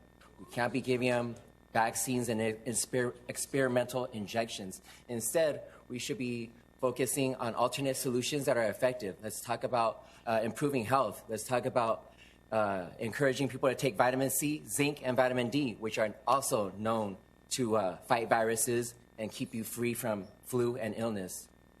All those are very cost effective. Let's encourage that. Let's encourage physical activity, eating healthy, going outside, getting sunlight, which another statistic that was reported was that 90% of people who die of COVID are actually vitamin D deficient. So how about let's encourage people to go outside, get some sunlight so they can build up that vitamin D and be healthy.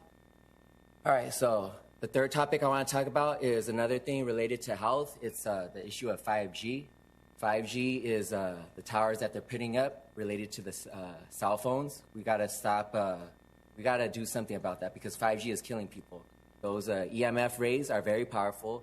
They penetrate the person's body and messes up their cells and causes cancer. We got to stop putting these cell towers up. And there's cell towers that are near people's homes and in schools. And scientifically, it's proven that it causes cancer. So we got to stop. We got to stop having these cell towers be up. We don't need 5G. 4G works perfectly fine. You could use the internet, watch videos, download videos with 4G. We don't need 5G. And so let's get rid of 5G towers. We don't need those. Let's keep the towers we have and keep them away from people's homes and schools. Let's distance ourselves from the vaccine propaganda. There's going to be side effects, and you don't want to be associated with that, having supported that. And once again, a vote of no confidence on George Gascon. All right, let's get him out. Mayor, we have Bill Robinson submitted a speaker card. Last one. I also hadn't, Bill Robinson, resident, I hadn't planned to speak tonight, but I wanted to endorse most of the comments I just heard. I wanted to talk about the vaccine propaganda. The S1 spike protein, the people that take the messenger RNA vaccine, that's certified poison, and the media is silent. In a non-election year, all of our media is owned by about 6 billionaires worldwide. And they don't agree with each other, but they just sort of think, well, let's push the messenger RNA vaccine and the treatments that have historically worked. Hydroxychloroquine, ivermectin, doctors that try to prescribe those those to save people's lives, they're going after their licenses. The media is silent. Something is going on here, and people really got to wake up because the vaccine, it could happen in 1 to 3 years, but it's messing up people's immune systems, and they're setting themselves up for autoimmune diseases in the next years. People that want to be guinea pigs, well, that's their choice. But we're only seeing one side, hearing one side here, and the Nazis are back. And to force doctors to abandon proven, historically good treatments and start pushing. This vaccine is being propagandized. I mean, 16 months, we haven't heard anything else. Something is wrong here, and the Nazis are back. And people that take the vaccine, they're risking more than they. I mean, if they choose to be guinea pigs, go for it. But Anyway, I'll just yield my time. I wasn't even going to stand up tonight, but the speaker before me sort of lit a fire.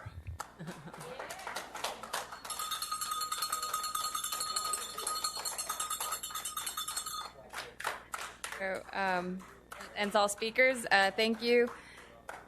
The city manager will respond to all public comment concerns. I just wanted to let people know that item 10 is on the agenda of the no vote, and that will you will know where we stand this evening. That will occur after our consent calendar. So I just wanted to let everybody know that. We'll do it tonight in front of the public. Yeah, we will do it tonight. But prior to that, we'll go ahead to have the city manager respond to the public comments, and then we'll continue on. Good evening, Mayor and Council, members of the public. Thank you. I'll try to be brief as I do this and the manager's report tonight. I've got a couple public hearings and the vote of no confidence, so I want to get to those, as that's your main business this evening. As was mentioned, we had 10 speakers tonight supporting a vote of no confidence of the district attorney.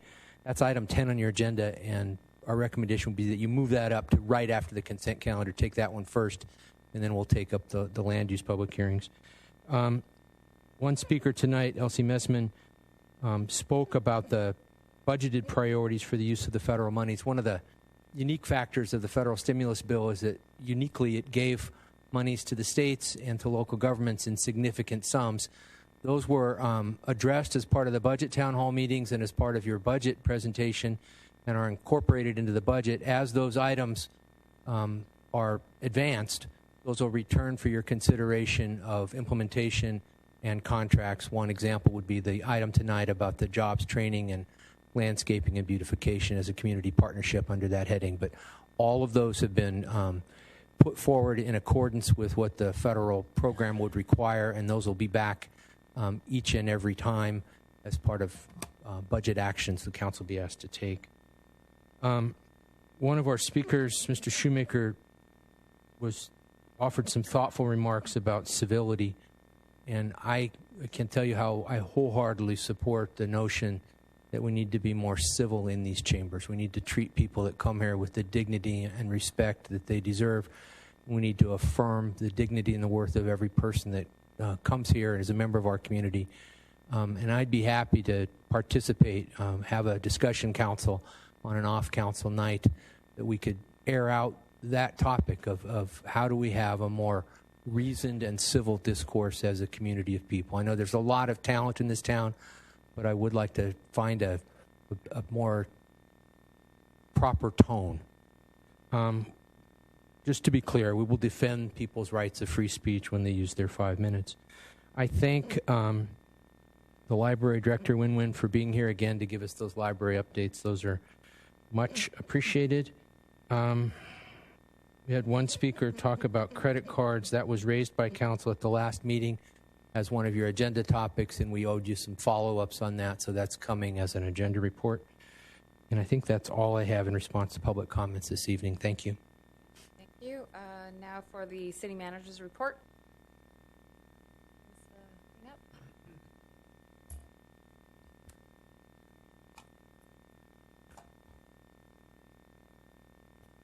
Okay, here we go. Just wanted to remind the community we are not quite sure at the moment with respect to all of our community activities, given these COVID restrictions that are coming and going and coming again. But we are very happy to be back in the Parks and Recreation business, and this is a schedule of the remaining summer movies that are playing. We all missed the one tonight, but there's another one on the 27th, and we encourage people to come out. We had a great turnout at our summer concert Saturday. Next slide is the schedule of the remaining summer concert series, the 24th and the 31st. And people seem to be out having a very good time at those, and so we encourage everyone to participate. Wanted to mention National Night Out. We're going to change up the council meeting schedule for August so that we could, as a community, participate in National Night Out. It's an annual community building campaign that really promotes police and community partnerships and neighborhood camaraderie. That's code word for food. I had the privilege to speak at the Christian Church on Cameron at their Rotary Club on Sunday. We got a lot of really good questions about local government. We talked about state of the city, which is strong, but this was one they were all pretty excited about. So that night we're going to go dark as a council. We'll make it up the following week, have council meetings on the 10th and the 17th. And assuming we don't get further shut down by COVID, we're planning to do that National Night Out. I think that's an important community event. Next slide. I just wanted to give an advance notice if there's any business owners in town that haven't already gotten their business license. We're encouraging them to do it. We're about to go out with some canvassing on that, so we want people to get in and avoid any fines or penalties. The voting locations for the September 14th election, that's when, as a state, we will be conducting a special election on whether or not to recall Governor Newsom. Our city is going to be affording voting locations, vote by mail box. There's a new box that's going to come in at the Cameron Community Center, and vote centers will be not only at the Cameron Community Center, but also at the Cortez Community Senior Center. Next slide. I just wanted to give very brief status. Somebody had asked me what's going on with the flock cameras. We'll have 30 of those installed by the end of July. As of today, 21 have been installed. We're coordinating with Public Works on getting the rest of those mounted, so that's coming along nicely. Next slide. Wanted to give a brief update about all of the different positions we're recruiting for. These are open and promotional recruitments, administrative aid. We've got a couple accountant positions. We've got 10 part-time code enforcement officer positions. We've had a strong response to that one. We've got one vacancy for economic development and housing manager due to the promotion of Paulina to assistant city manager. We're running some firefighter recruitments, a firefighter paramedic promotional exam, a jailer recruitment. We've got 10 vacancies for maintenance worker. We're recruiting for police public safety dispatchers, for rec leaders, for rec site coordinators, for a senior administrative assistant, and we've got some volunteer opportunities on the city audit committee.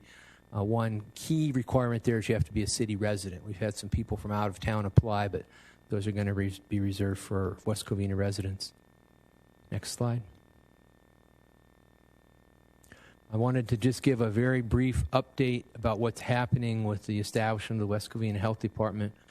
We are in direct communication with 3 high-ranking officials from the California State Department of Public Health. We're pursuing their approval and certification. We submitted a overview summary proposal to the state in May of this year. Until the state is to certify the city operations, West Covina will continue to be under contract with the LA County Department of Public Health. One of the interesting responses we've got from the state is that they do recognize that a customized and locally influenced policy can be achieved by having an independent city health department, that a local health department can be much more nimble, that we could have much better relationship with our partners and with our local elected officials, and that we can provide much better customer service to the community. Our focus now is on budgets and on implementation steps. We've got 2 standing committees now focusing on those issues, and we'll continue to update council and community as that progresses. And I think that's all I've got this evening. Thanks very much. Madam Mayor, if I could ask one question regarding the last slide. Thank you. As for I believe the next meeting with the state on the health department is July 28th, I believe.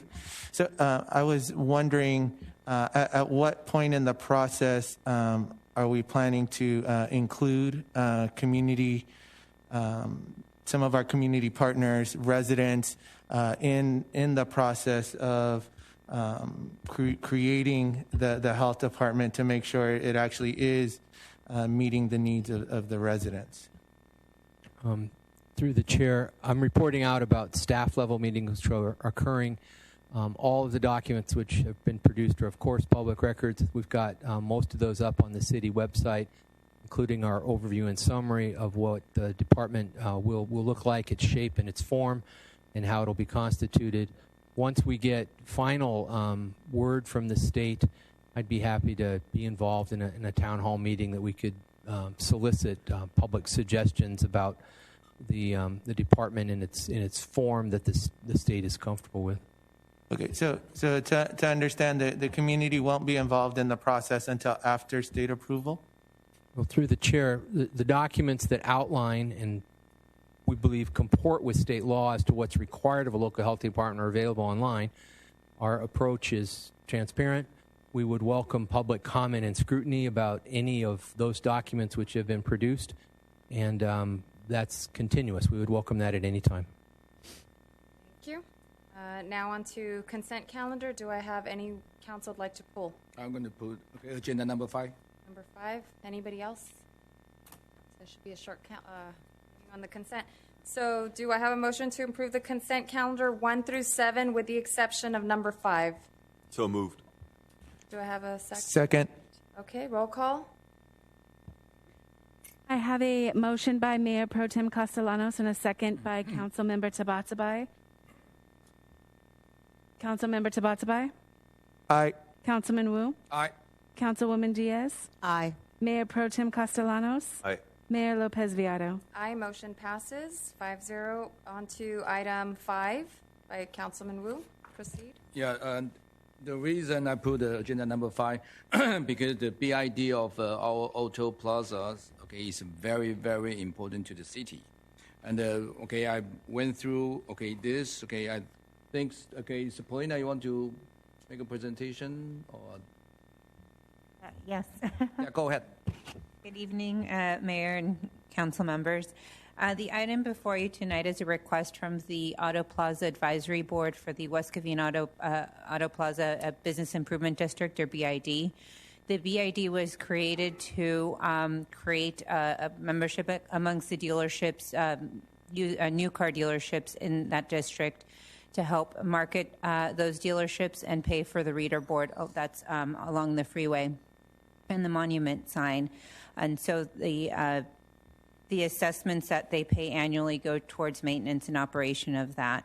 As I mentioned, they have also done a marketing program for that district, and so the request before you is to address some of the issues that they're facing in that district right now. They'd like to ensure that the dealerships or the members in that area are mutually benefit each other, and that they help sell each other or help sell cars and keep the area clean and safe for their customers. We also have the president, Simon Sardinian, here, and he's able to speak if you have questions for him as well.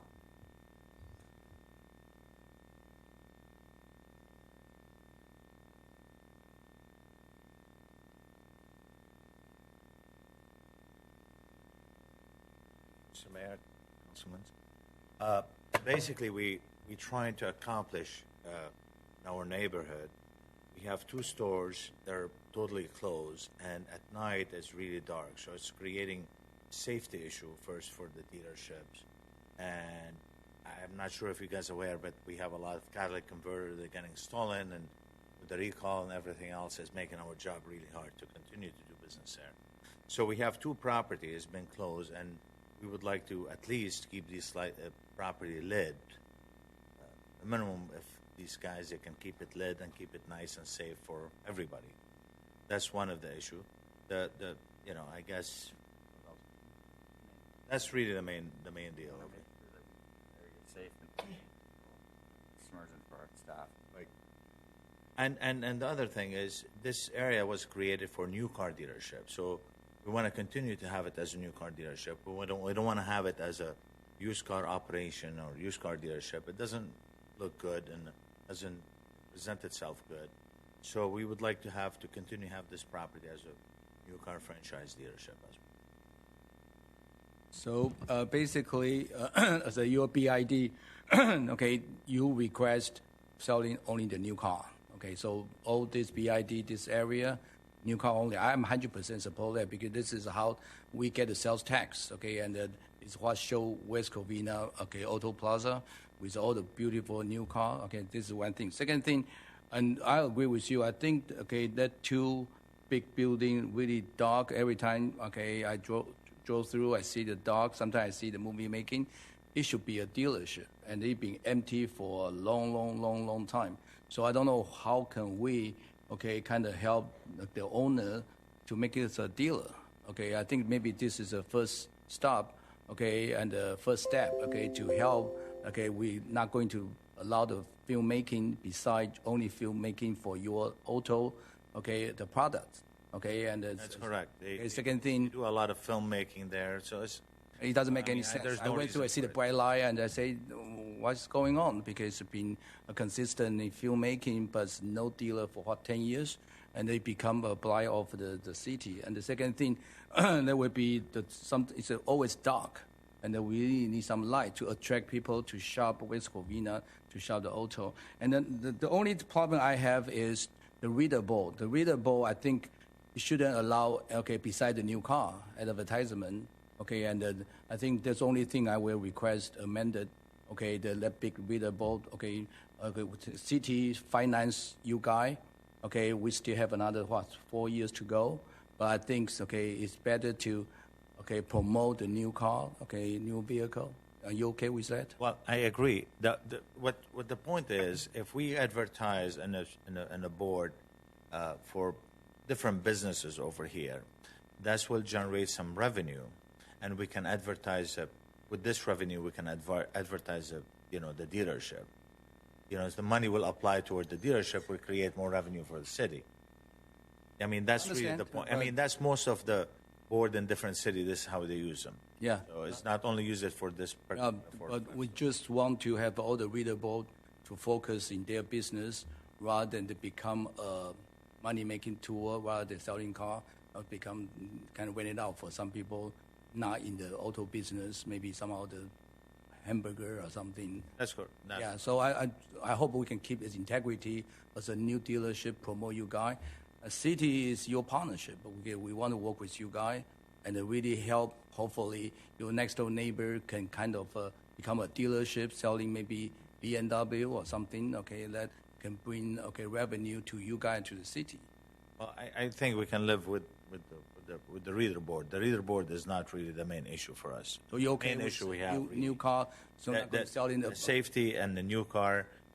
The problem is if you drive right now, literally at this point, this place is dark. It looks like somebody's going out of business. So it doesn't look good for the city. It doesn't look good for us. I mean, that's really what the issue is here. I mean, we invest a lot of money in these properties, and understand. We want it to look good for everybody.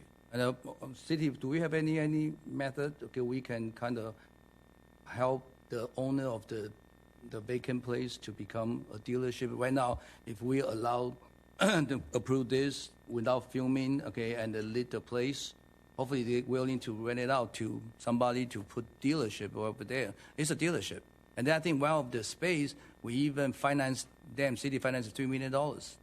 Okay, and so maybe do we have any way to? So I think this is the first step. Mayor, I think the age-old strategy, if you build it, they will come, I think would work just fine if we can create an environment where, us and the other dealerships feel that it is conducive to producing business and is safe for our customers and for our staff. Then I see no issue with. I understand what you say. Asking my city managers, maybe we can have that vacant lot, and the building can become a dealership. Okay, that would be excellent. Yeah. Yeah, and the entire street over there is all dealership, so we can have people to shop with Covina and buying car. Right now, car business is very good. I think people have a hard time to buy a new car. Well, I mean, we have short of cars, but at this point, it's. Okay, so if you're okay with, I amended, only for a new car or the advertisement on the reader board. Okay. Okay. Yep. Okay. Thank you so much, sir. Thank you. Okay. By the way, on the Toyota, you're going to build a building. Are you coming? We're working on it as we speak right now. We're getting some plans, some adjustment with Toyota. Last time we saw you build it. We're almost there. We're getting some adjustment with the factory right now. Okay. Okay. I appreciate it. Thank you, guys. Have a good night. Council? No. Okay. I'm going to move the motion to approve, amend, allow the West Covina Auto Plaza okay, on the digital readable will be only for new car advertisement only. Councilman Wu, I agree. We need to eliminate the professional filmmaking that's kept those dealerships dark and blighted and now dangerous. I agree with your modification, and I'd like to see all of those be new car dealerships and get people coming here to buy cars. Well, I'll second. I have a motion by Councilman Wu with an amendment that the reader board be for new cars only. I have a second by Mayor Pro Tem Castellanos. Councilmember Tabatabai? Aye. Councilman Wu? Aye. Councilwoman Diaz? Aye. Mayor Pro Tem Castellanos? Aye. Mayor Lopez Viado? Aye. Motion passes 5-0. Thank you. Thank you. Have a good night. Thank you, guys. Good to see you. So due to the number of community members in attendance on the subject matter, council will take item number 10 out of order and discuss it now. Item number 10 is the consideration of resolution number 2021-62, a vote of no confidence in Los Angeles County District Attorney George Gascon. I know this was one of the things that I made. So I wanted to thank everybody who is here today. I also wanted to thank for Gascon's office for coming out to our council meeting, and especially to Sheriff Villanueva, who personally came on his own to also speak how the directives affect the residents in West Covina, whether it's positive or negatively. So I thank them. I thank the resident. Also, I wanted to give our residents a heads up because you all know that we sent a demand letter. You heard from my last one that we had 154 charge arrests this year, under his leadership, this year, and that was only from January to May. So, of course, there's been additional arrests. But after they came to the office, they came here, they actually reached out. They said they'll take a look at the 104 charges. After they took a second look, they replied back that possibly 3 out of those will be reconsidered. But at the end, nothing changed. We were informed that charges will be held and continue to be rejected, all based under Gascon's new directives, specifically on his special directive 20-07. And then the demand letter that we sent in was completely ignored. So my point here, crime is crime, no matter who commits it. It's not a race issue. It's a crime issue. And as we have seen, all races have been affected and have been a victim of crime. And crime affects the quality of life. I feel his policy and directives do more harm to our city, causing more problems to our law-abiding citizen. It affects majority of the people. Criminals had a choice. Victims did not. And law and order should be upheld. His policy and directives creates lawlessness, decriminalization, no punishment, no penalty, no discipline, no rules, doesn't hold people accountable. The biggest factor is the no infrastructure in place. So he created this directive and implemented them before his the diversion program is even in place. And I know people say, oh, the diversion program. Measure J will fund those programs. That funding doesn't take into effect until next year, January 2022. But I feel that we shouldn't be used as a trial testing experimental project where criminals get released back into our streets. It doesn't solve the main problem. I am thankful that they like to try to rehab, but yet no facility to take care of those people exists as they get released back into our community. There is no system set up for his alternative services.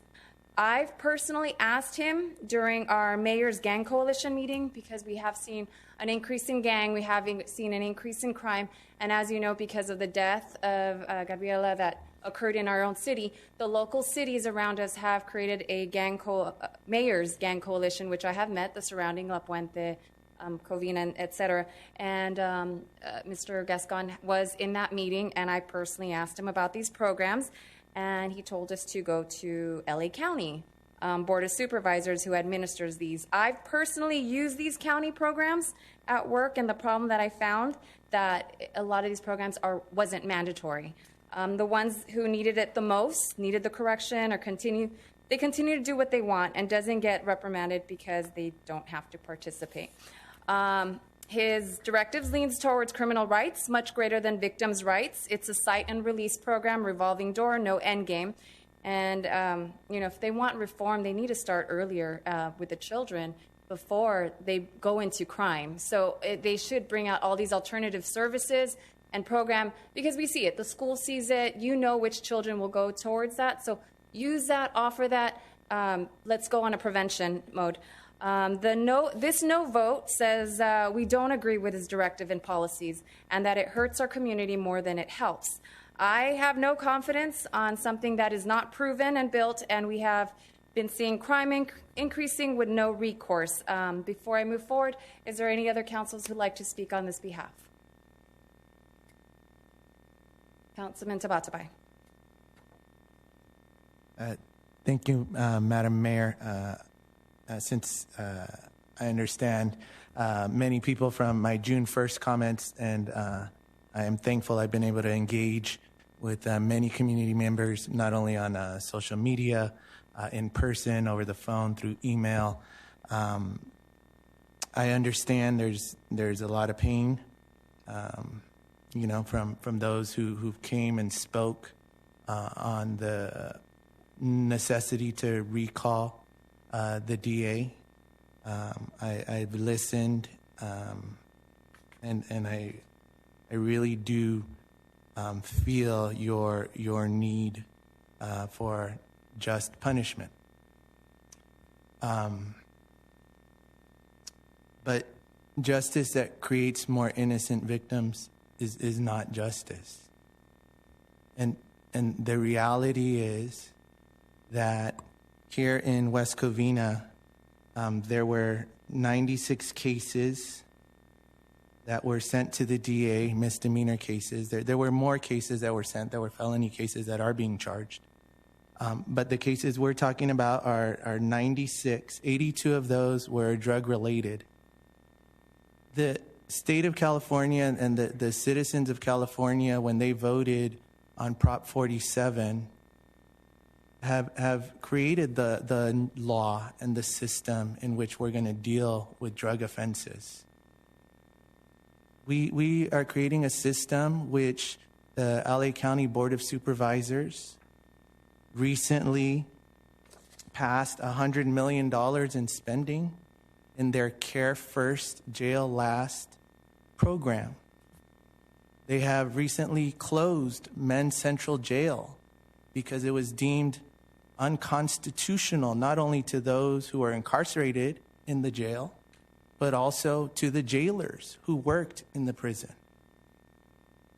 As we consider this vote tonight, I think it's important we understand the context in which all of this is occurring. This is not a one-off with the election of George Gascon.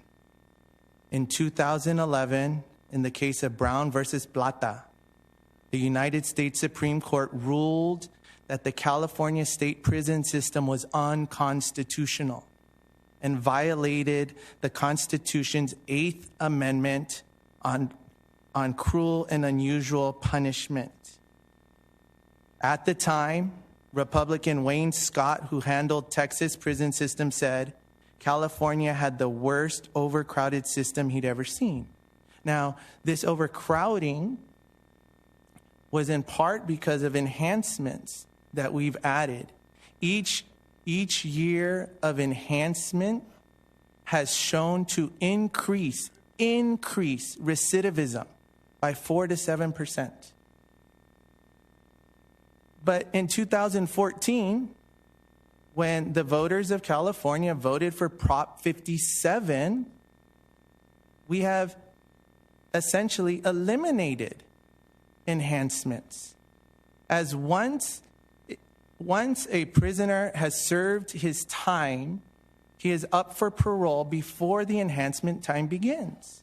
That is the reality. That is the system we currently live in here in the state of California.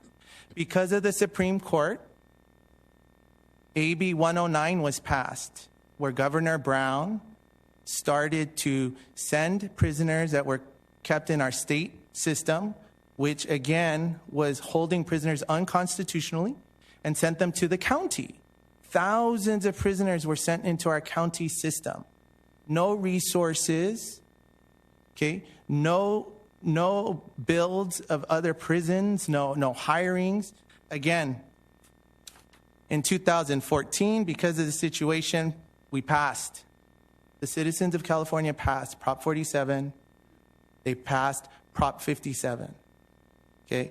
Further reducing our prison population. And here's the other thing. Redefining how we view our criminal justice system. Prop 57 took away power from prosecutors who did not show the ability to use the tools of charging youthful offenders as an adult in just manners. And I understand people said this is not a racial issue, but the reality is when the discretion has been given to the DA, the DAs have shown an inability to apply the law justly and equitably. That is the reality. Those are the facts. Those are the stated facts. So more recently, again, in February of 2019, okay, the LA County Board of Supervisors adopted, and now after the passage of Measure J, and a couple of weeks ago when they passed their budget, $100 million to fund alternatives to incarceration, which I'd like to point to the staff report. One of the cases that we sent to the DA, one of the cases involved a juvenile who was sent to a diversion program in lieu of filling criminal charges. That is part of those 96 cases. They went to a diversion program. This is the system in which the DA was elected to. Tonight, we are arguing that the DA should take actions for a system that has been ruled unconstitutional. The voters of California have rejected, no longer is funded, and simply does not exist. 1.65 million LA County voters voted to elect the DA. Majority of Latino communities, a plurality of Black communities, precincts here in District 1, which I represent, the western side of West Covina, the southern side of West Covina, over 19,000 West Covina residents made an informed decision. And again, the reality is if this is about public safety, then you support policies that lower recidivism. And again, justice that creates more innocent victims is not justice. Thank you, Madam Mayor. Anybody else would like to say something? Thank you, Madam Mayor. Diaz? George Gascon has failed us. He has failed West Covina, and he's failed to live up to his oath of office. His actions unprecedented, and the people of West Covina are in danger because of him. He has abused his discretion as a prosecutor and shows cruel disregard for innocent victims. But violent criminals, they love him, while the families of victims suffer. Prosecutors are there to prosecute criminals to the fullest extent of the law, not give them a pass. Don't do the crime if you don't want to do the time. So when prosecutors refuse to do their job, people lose confidence in them. This is the case with George Gascon. The people of West Covina deserve better. My heart breaks tonight for Mr. John Carson over the senseless murder of his beautiful daughter, Michelle, and Mr. Bob Ryan over the tragic loss of his son, his only son, Bobby, who was brutally murdered by local gang criminals. Just for a moment, put yourself in their shoes and be honest. Wouldn't you want justice? We should listen to John and Bob. Violent criminals are embraced by these activist DAs and judges who are putting us in danger every day. I want to encourage the people of West Covina to be proactive, protect your home and family by any means necessary. Do not allow criminals to turn you into the latest victim. I want the people of West Covina to know that public safety is my primary concern. This councilwoman sides with victims, not criminals. Every time. I personally lost all confidence in the lawless district attorney. Tonight, I'd like us to follow lead of the city councils from Covina, Azusa, Laverne, Walnut, Diamond Bar, and others who have voted no confidence in the DA. I am encouraging my fellow West Covina council members to join me tonight in a unanimous vote of no confidence in District Attorney George Gascon. He has failed to uphold his constitutional oath. Madam Mayor, I move to vote a no confidence in the Los Angeles County District Attorney George Gascon. Thank you. Before you move, Councilman Wu wanted to say something. Okay, thank you for the speech. Okay, I'm not here trying to debate with Mr. Tabai. I'm here to say the pure fact. Okay, you can see currently from Tribune, from the LA Times, you see the violence crime went up big time. Okay, we have a violence crime went up 150%. Gun violence went up to more than 10%. You can see right now we are in the major problem currently we are facing. We're facing a lot of criminal. Not too long ago, we have a convenience store, okay, and somebody just went inside and robbed the beer case, and the clerk went out, he got blown away. He died. He's a father, 32, father of 2. Okay, a senseless killing, all the places. West Covina have how many drive-by shooting?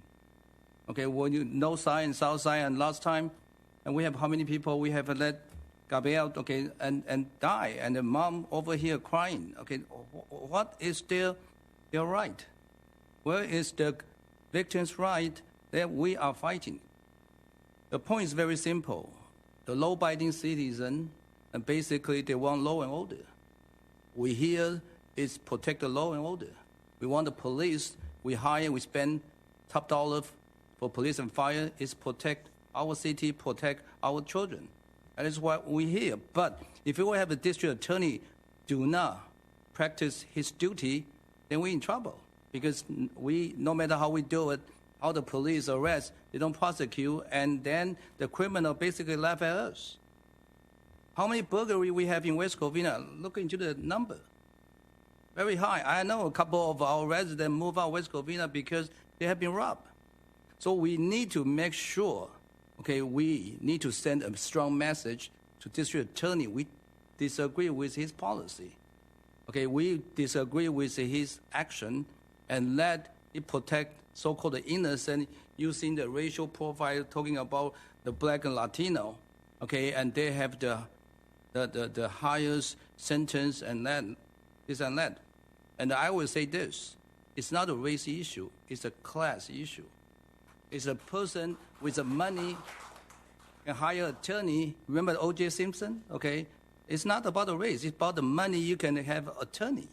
So the point is this, how can we get a class, more equality, not about the race. Again, let's find a way to protect our residents, and that's why we're here. Not the ideology, okay, not the partisan, not about what you think and argue over here with all these things, but how about our victim? So I will second. Okay, thank you. Well, Madam Mayor, since Council Member Wu mentioned me by name, I would like to respond, if that's okay, or Go ahead.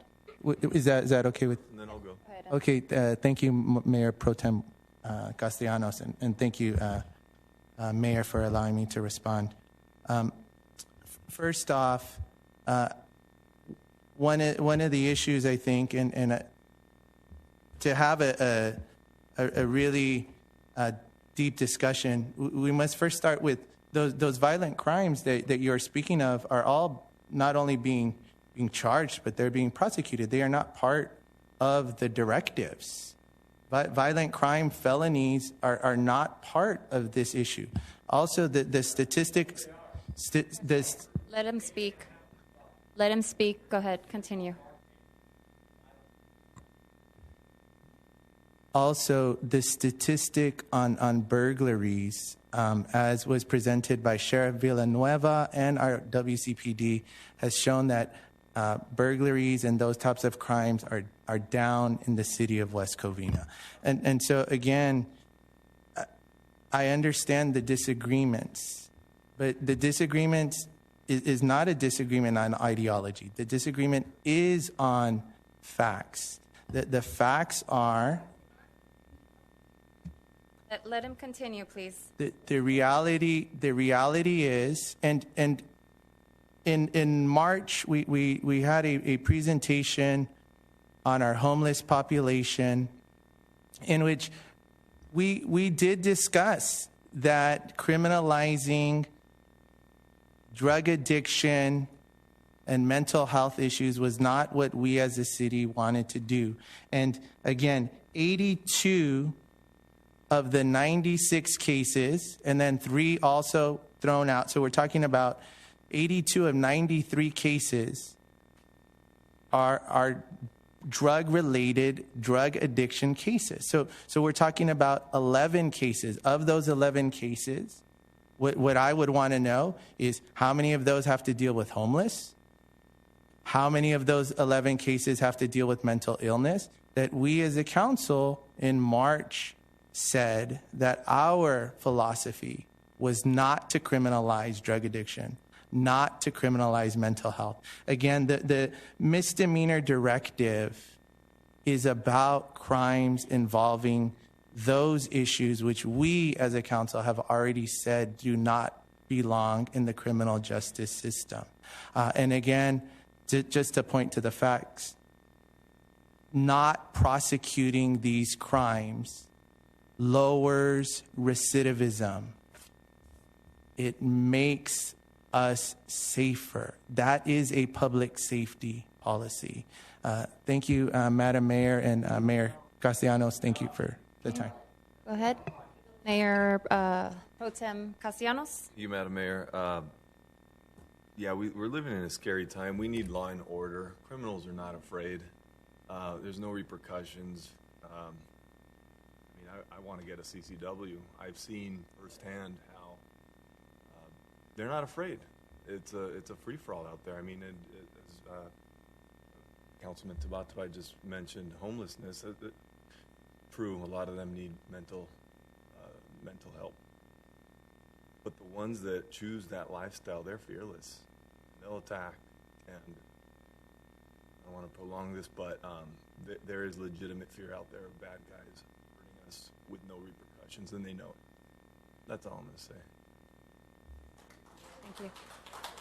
I know a lot of the residents has been complaining to us about the high graffiti, and I just wanted to let you know, before they used to just write their gang name, and that was it because of the gang enhancement.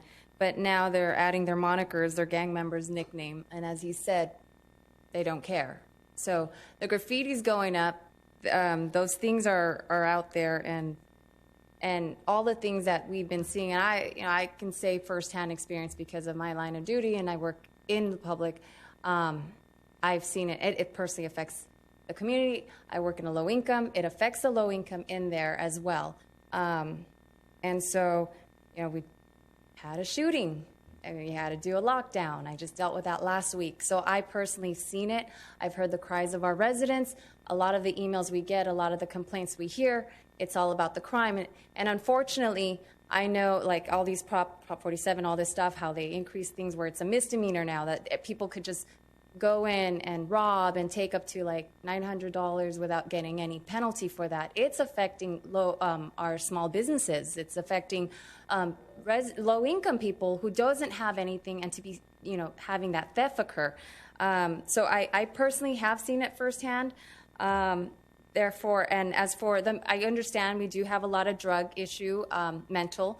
Those resources and things should bring back those mental institutions. It should bring back those drug rehabs, but it should be made mandatory, because we shouldn't have to see and suffer the consequences of all that. We are here for the quality of life. We are here for the mass of the public, for the residents, and I am here to take care of the majority of our residents here. Therefore, I know Councilwoman Diaz has moved the motion. Do I have a second? Second, roll call, please. Mayor, I had a motion by Councilwoman Diaz and a second by Councilman Wu originally. Councilmember Tabatabai? No. Councilman Wu? Aye. Councilwoman Diaz? Aye. Mayor Pro Tem Castellanos? Aye. Mayor Lopez Viado? Aye, motion passes 4-1. Now, I do have a continuation. I'm not just going to end this as the no vote. I'd like to see, I know the no vote of no confidence is one thing. Whether Gascon gets recalled or not, his policy still occurs until change happens. That being said, we are still under the direction and part of LA County, and our money goes to those measures. As mentioned, until Measure J takes into effect next year, LA County is supplementing the relief monies to fund these programs, and they selected 10 agencies/jails, and one of those cities is City of Pomona, which all these 10 programs haven't officially all launched together. Anyhow, currently this program is not offered in our city since we are not selected as part of the pilot program. So the cases that were rejected and future cases has no means of provided services or diversion program being offered to those arrested.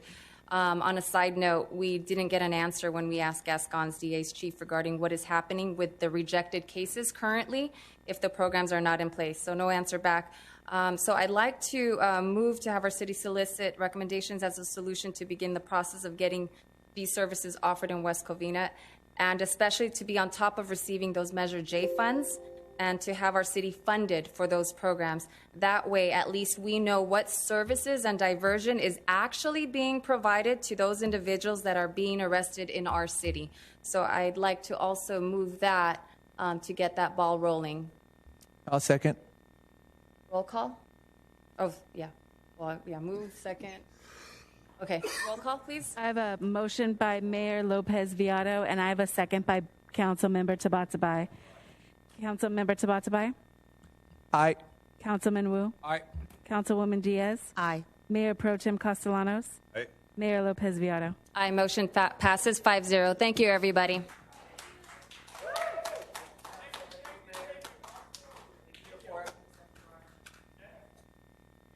Okay, let's see what's next. Okay, on to public hearing. Oh, we'll just...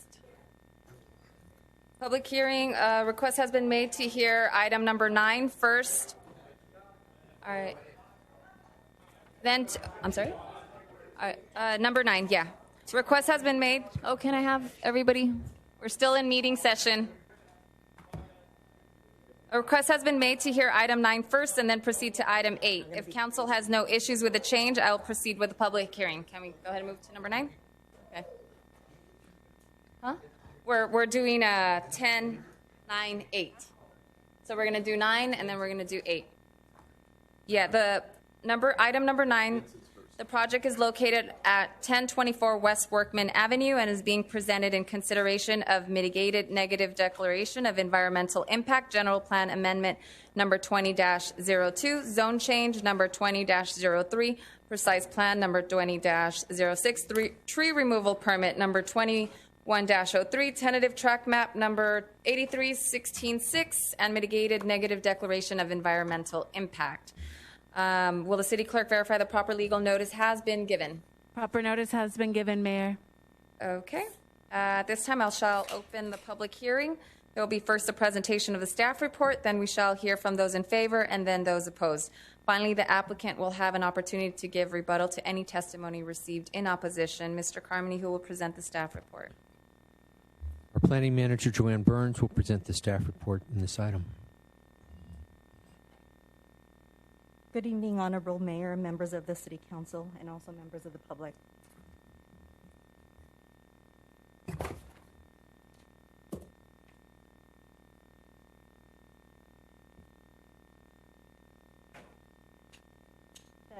The entitlements before you include a general plan amendment, which is required to change a land use to neighborhood medium. Currently, the land use is only allows for schools, and changing the land use to neighborhood medium allows for a residential density of up to 20 units per acre. A zone change to change the zoning to a specific plan from an R1 zoning,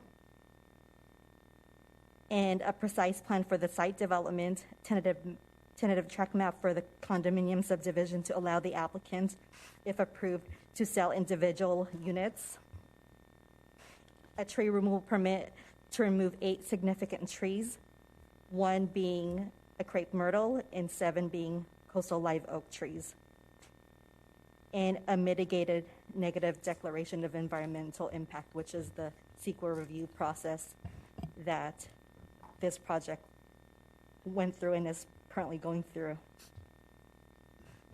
The project site is located on the southwest corner of Workman Avenue and Vincent Avenue intersection, Workman and Vincent. It was occupied by the former Vincent School site, which was operated by the Covina Valley Unified School District. The site is abutted by single-family residential on the north and west side, single-family residential on the east side, and also commercial, which is a liquor store and a gasoline station, also on the west side, and a multifamily apartment complex on the south, and also townhomes also on the south.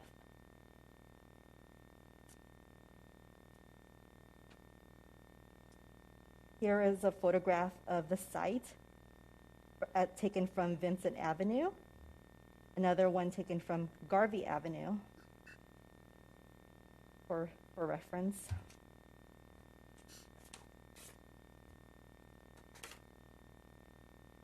Here is the project site plan. The project site is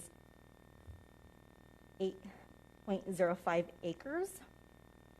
The proposal is for 119 units. All units have 2-car garages. 47 of those units are 2-story single-family style units, and those single-family style units are oriented or sited along Workman Avenue and also along the rear of the property adjacent to the single-family residential to the west. There are also 72 attached 3-story townhome units, and these townhome units are either 10-plex buildings or 6-plex buildings. The 10-plex buildings are located towards the center of the site, right along this building right over here, this building near the south of the common open space area, and also this building here. The six-plex buildings are located along Vincent Avenue, along Garvey Avenue, and also near the multifamily apartment complex units. The site is accessible from driveways on Workman Avenue, which is along the middle of the frontage, and a secondary driveway is located along Garvey Avenue, which is this area right along here. The driveways lead to the property's private drives and lanes. The width of the private drives and lanes range from 20 feet to 26 feet. And there is a private open space area along here, common open space area along this area where guest parking spaces are abutting it on the north and west side. The common open space area total 25,540 square feet. The minimum setbacks along Vincent Avenue is 3.2 feet, and this is to each of the units' patio walls.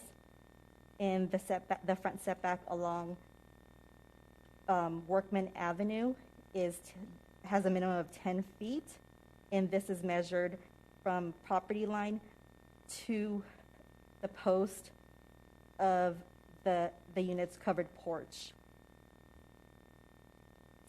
The setback along the rear, the minimum is 21 feet, and along the south side, the minimum is 29.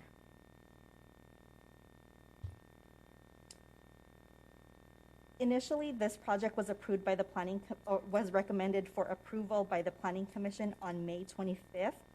The Planning Commission voted 5-0 with added conditions of approval. And the added conditions of approval are in the projector. The first condition that was added is the requirement to install signs that would prohibit parking along fire lanes and in front of garages. Upgrading the roof material to concrete tiles and wall material to smooth stucco for only the townhomes along Vincent Avenue. To install 4-foot tall walls along Workman and Vincent and a 7-foot tall wall along Garvey Avenue for security. To increase the perimeter vinyl fence height to 6 feet. To install better lighting, which the Planning Commission defined as double-sided light poles that emit twice the normal lighting density along Garvey Avenue and Vincent Avenue for security. And to add a number of items to the covenant conditions and restrictions. One being to allow the installation of a CCTV system, establishment of a parking program for guest parking spaces to ensure perimeter trees are maintained and do not encroach into the neighboring yards, to require trash cans to be stored in the units and out of public view within 24 hours of trash pickup, to require garages to be used for vehicle parking, and all revisions to the CCNRs would have to go to City Council for City Council approval.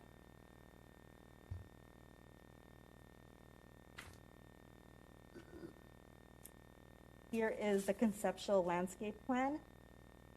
The applicant is proposing to install over 200 trees on the site, the trees being ranging from 24-inch blocks to 36-inch blocks in size,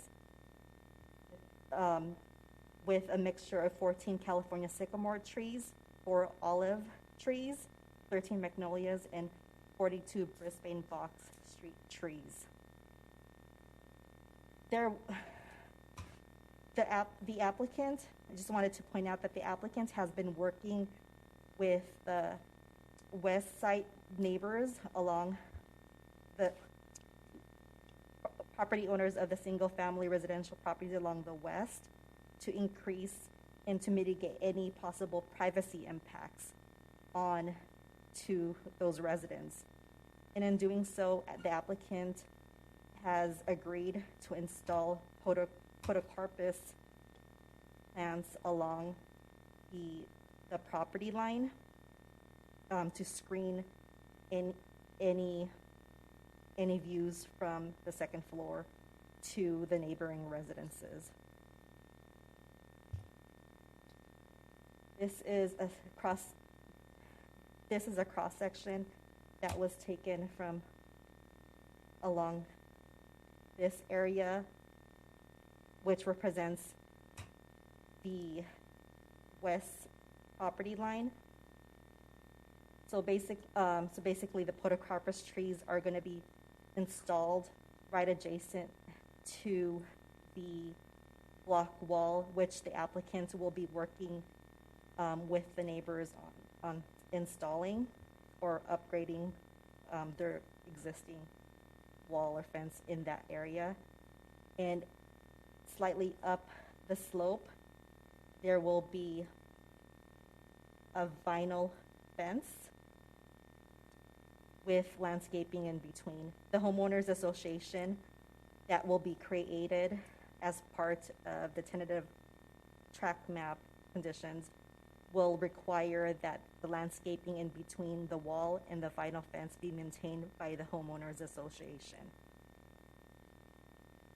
For the majority of the site, I'll go ahead and go back to the landscape plan. For the majority of the site, the proposed single-family residential style development will not have windows that are full-size egress and ingress windows facing the single-family residential neighborhood to the west. There are only a few house designs. I believe it's the ones on the top northwest side that are of concern, and in those particular homes will be screened by taller podocarpus plants, shrubs.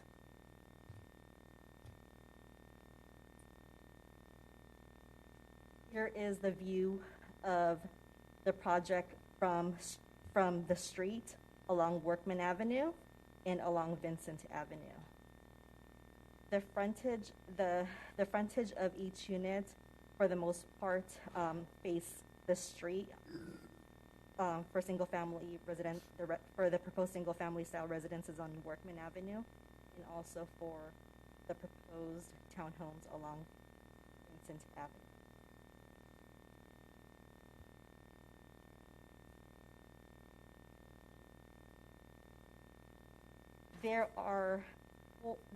There are three different architectural styles that are being proposed that the single-family style residents are going to incorporate.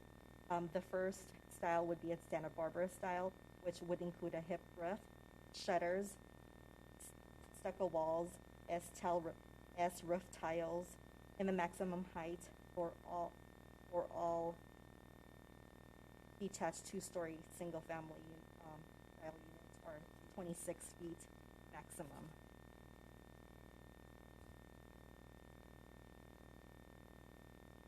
The second style being proposed is coastal, which includes lap siding, hip roof, wood shutters, and flat country slate roof.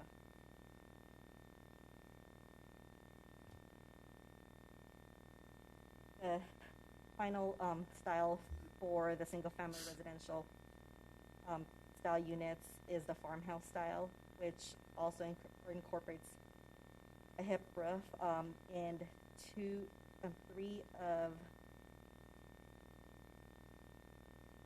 of the plans have gable ends. And the top of the gable on each end, there will be board and batten vertical siding. There are also going to be wood shutters. Here are the details for the proposed first and two-story floor plans for each of the detached two-story single-family units. The size of the detached units range from 1,465 square feet to 2,125 square feet. All units have a two-car garage, a porch, and a minimum of 390 square foot of private open space yard area. Plan 1 has 3 bedrooms, 1 powder room, and 2 bathrooms. Plan 2, 3, and 4 have 4 bedrooms, 3 bathrooms, and a loft.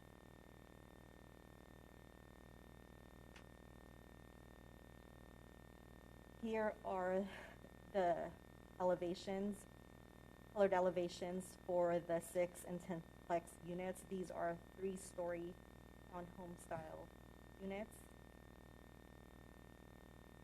The proposed architectural style is contemporary eclectic with traditional elements, and there are 2 different color schemes. The first color scheme utilizes a gray tone with white trim.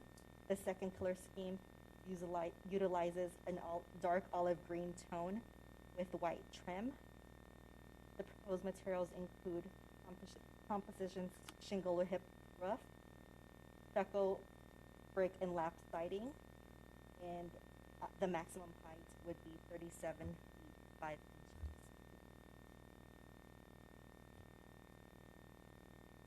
And here are the details for each of the plans.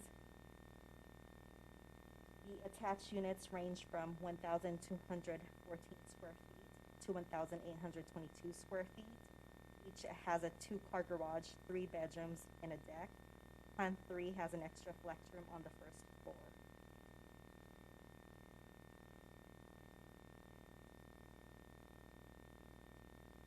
I'm going to go ahead, since there are 3 different floor plans, I'll go ahead and go over only the floor plan for the 10-plex building, mainly because each of the different buildings have a combination of each of plans the plan 1, 2, and 3 that is shown here, and each building just differs on which plan has more of. So plan 1 on the 10-plex buildings are located towards the end of the building, and it has plans 1, 3. Plans 1 and 3 have a 2-car side by side, a garage that accommodates 2 cars side by side, while Plan 2 has a 2-car garage, but it utilizes a tandem parking design. As you can see, as I mentioned earlier, Plan 3 has a flex room on the first floor that's immediately accessible from the front porch.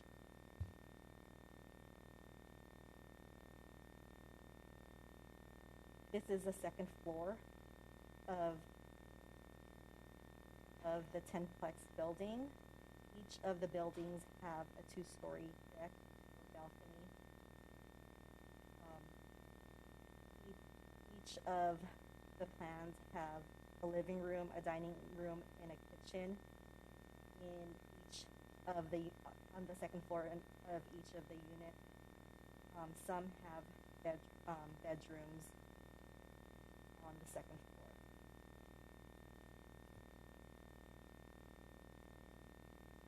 For all of the units, the bedrooms are, for the most part, on the third floor. There are project renderings of the site as it would appear on Workman Avenue. This is the common open space area. An aerial, a rendering of an aerial view of the project. It's constructed. Also a rendering along Vincent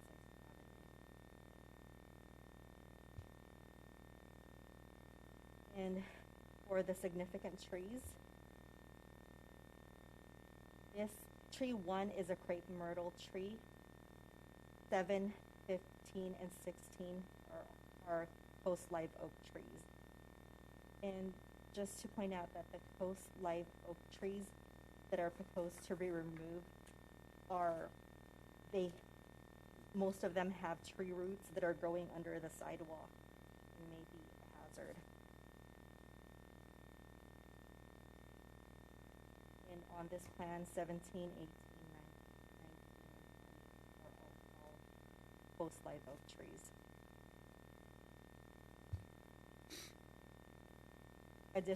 There are going to be additional requirements. If the project is approved, the applicant would be required to contribute to the city's Art in Public Places program, which equals to 0.5% of the construction valuation of the project.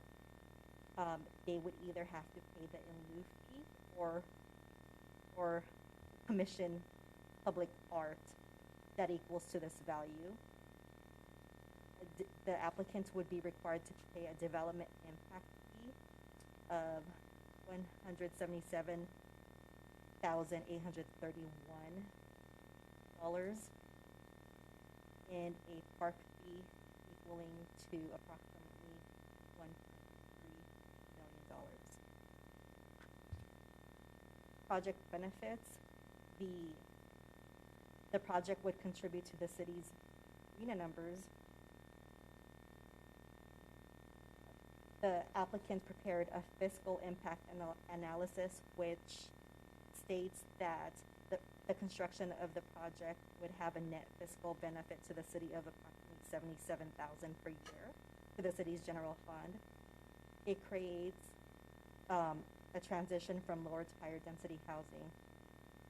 And also, this particular property is a surplus Covina Valley Unified District facility that's no longer being used.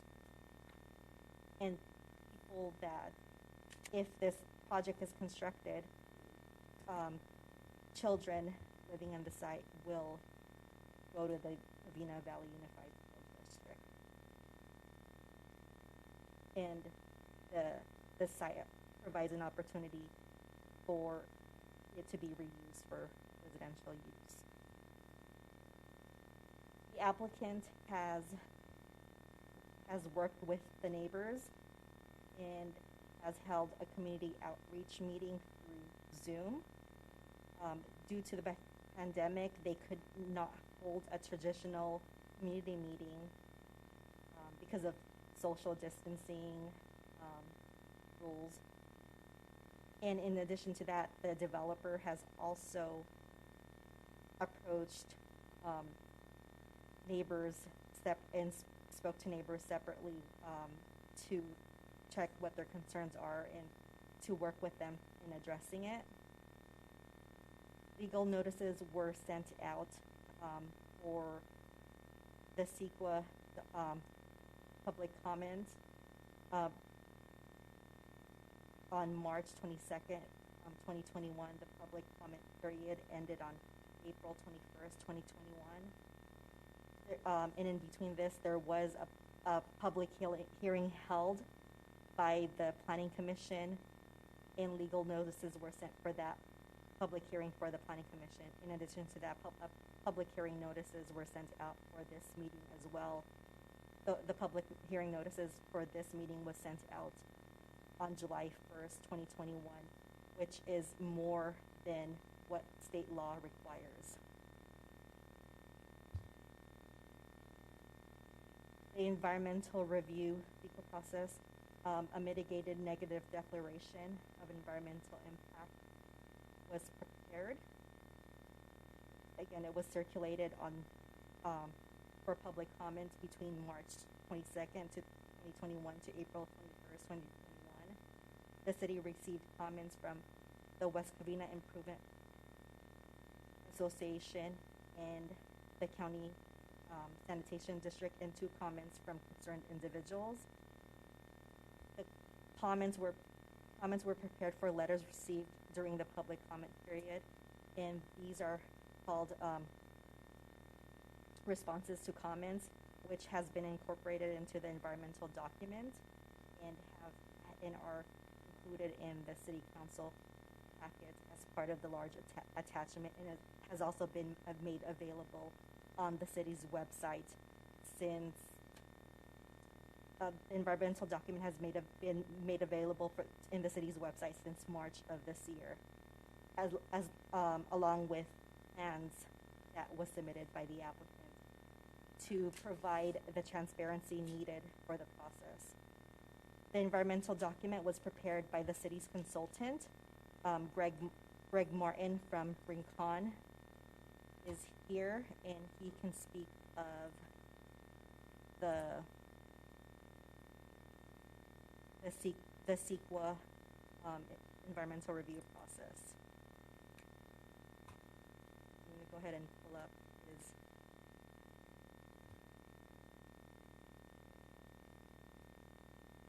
presentation here.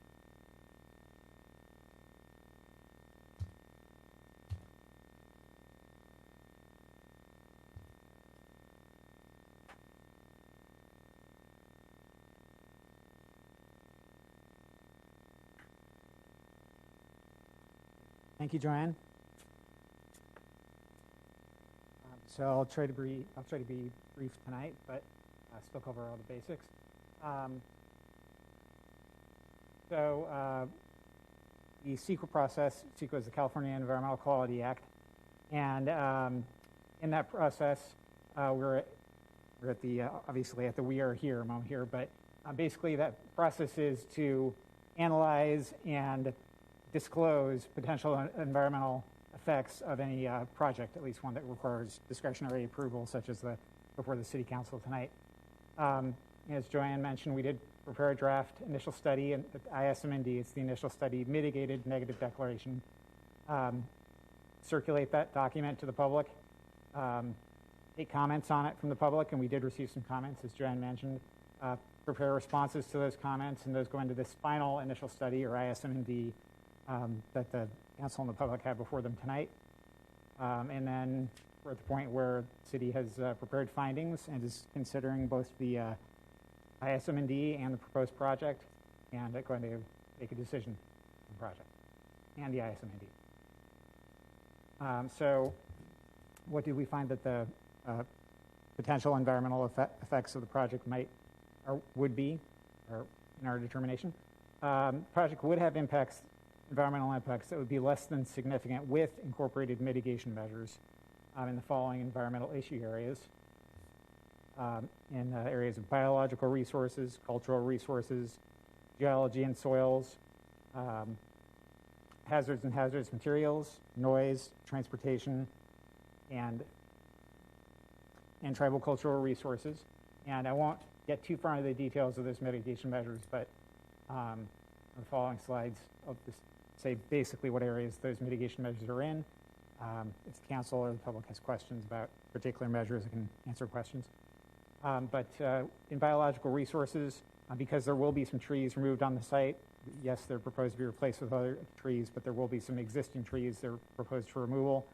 And because of that, we have mitigation measures for nesting bird avoidance, and then also a mitigation measure on how to deal with and how to properly deal with significant trees, partly according to the city's existing tree ordinance.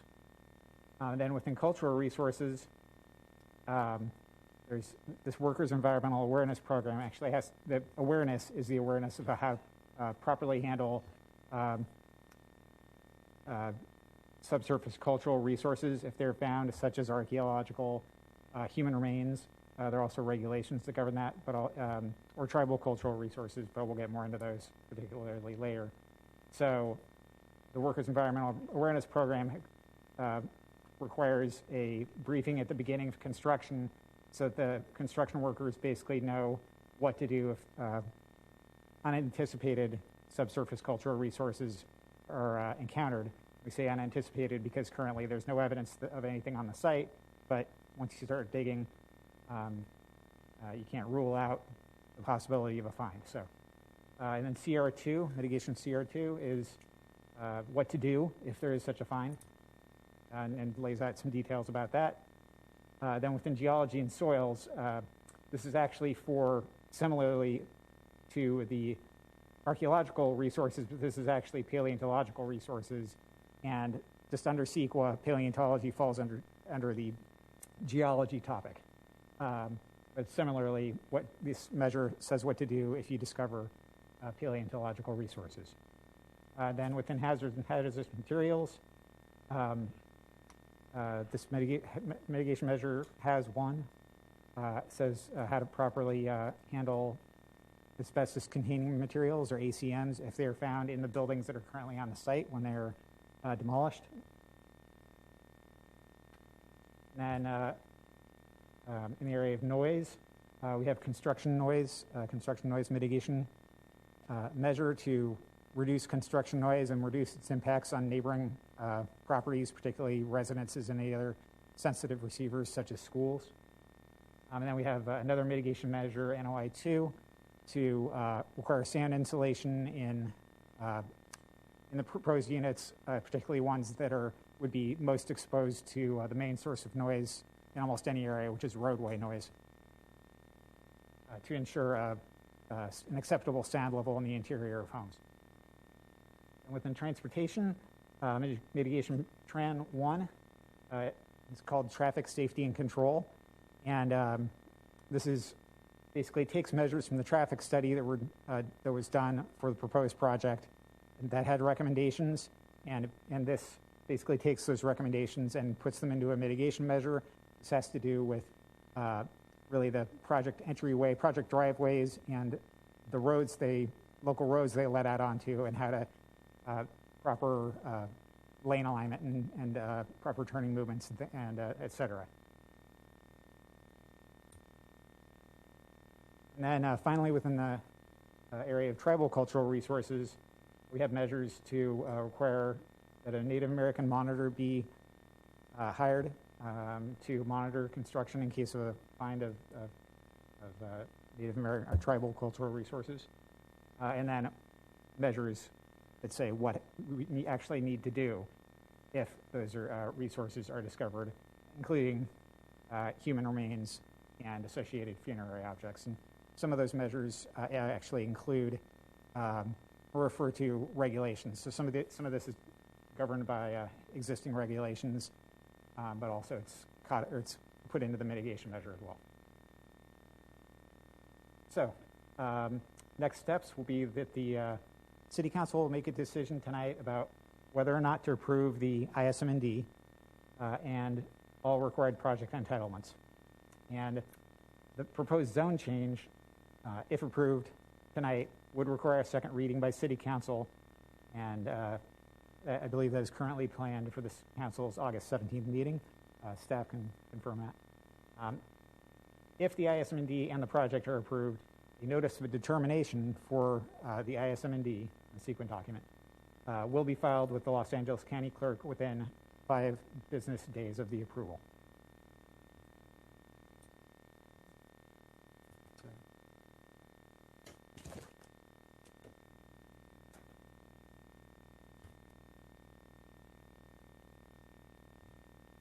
And with this, it is recommended that the City Council open the public hearing and adopt resolution numbers 2021-77 through 2021-80 and ordinance number 2485.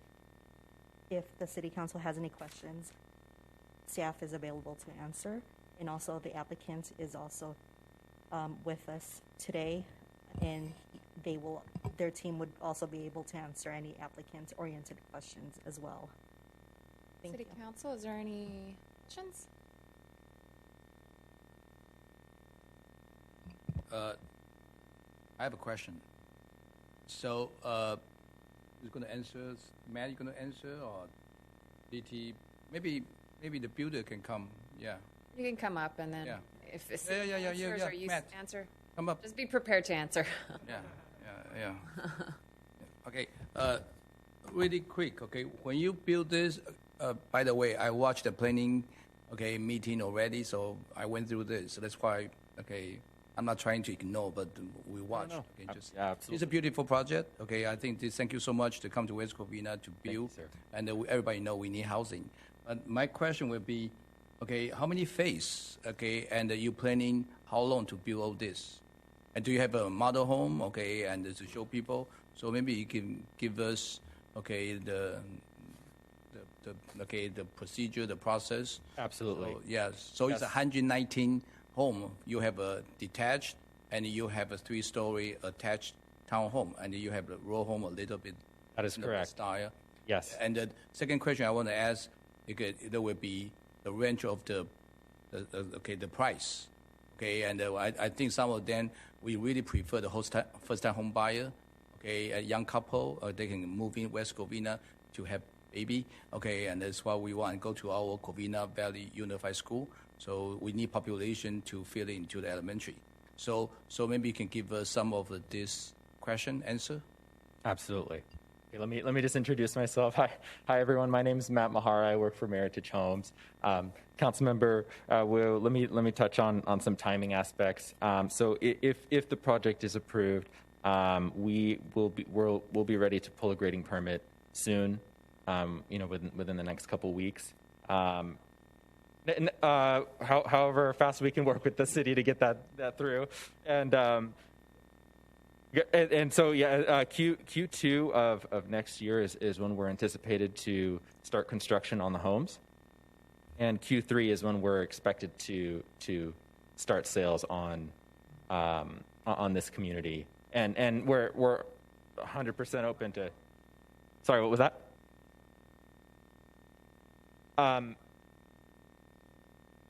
That's just what we have scheduled, but we're pushing as fast as we can with the city to try to get that. Yeah, absolutely.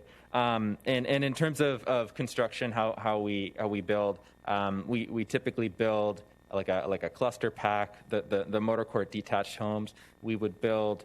I believe we build them at the same time.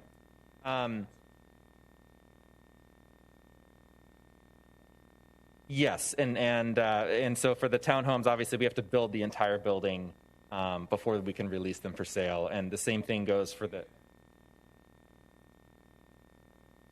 Exactly. So it's kind of so you kind of got to build a bunch of townhomes, and same for the detached cluster homes. You have to build the entire 6-pack, and then go on, and then you can start selling.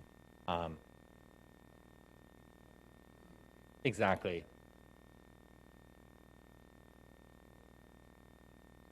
Right. Exactly.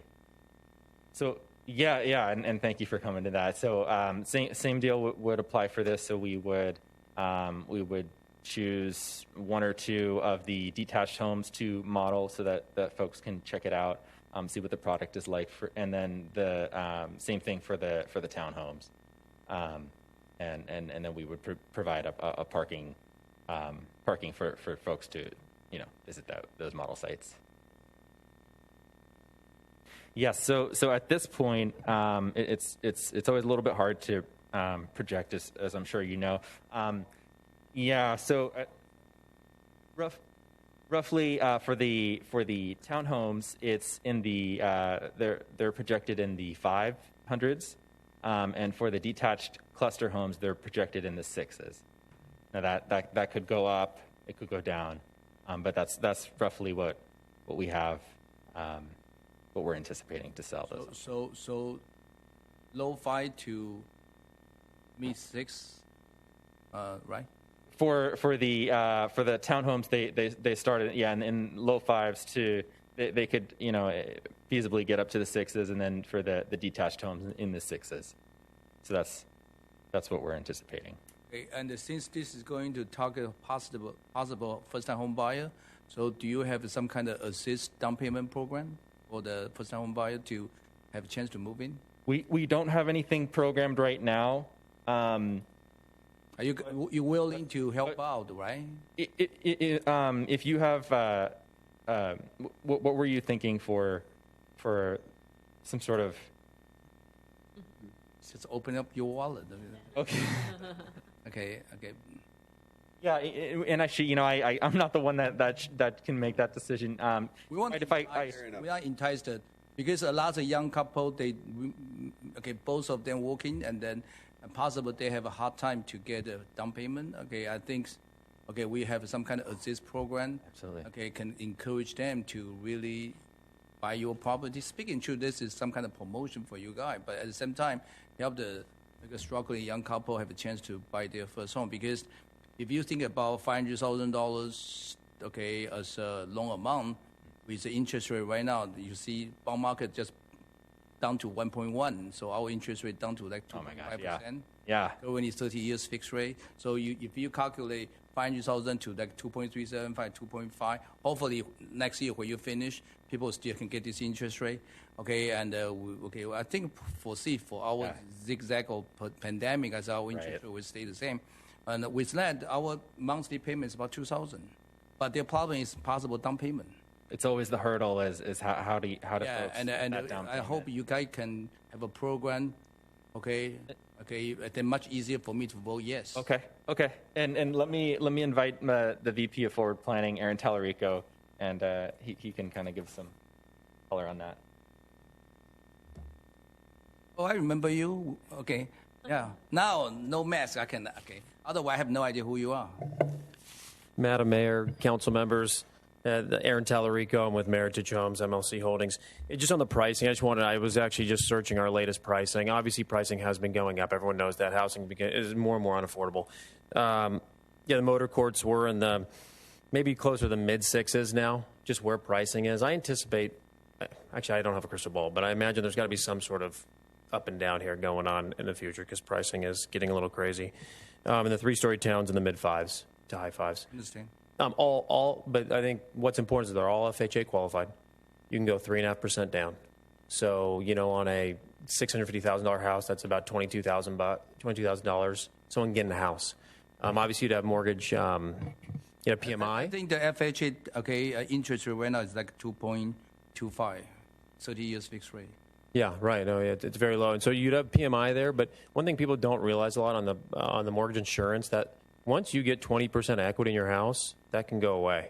Actually, something a lot of home buyers, we make sure all our home buyers know that, especially in a rising market. How about your HOA fee? Okay. HOA fee right now we're anticipating about $200. Oh, okay. A month. Yeah, nothing crazy. Not crazy. Yeah, staff has worked with us in terms of our open space plan, making sure it's attainable, but also very nice for the residents. So I think that's been really nice. In terms of we do not have a down payment assistance plan. But you're willing to help out, right? We're always willing to help out. I mean, West Covina for us since 2016 has been, I think, hands down our most important city we've been involved with in jurisdiction. There's been such a great working relationship with West Covina. This is our 4 projects now we have here. We just applied for the city yard. Hopefully, maybe, fingers crossed, we might have a chance of that. Let's focus this one. Sorry. On this, one at a time. Don't eat too many food, okay? All right. At the same time. I did. Matt and I watched the Pioneer. We were talking about it earlier because we know there was a down payment assistance plan. They did. I think it was $250,000. And then about 157 homes or 160. So 200,000.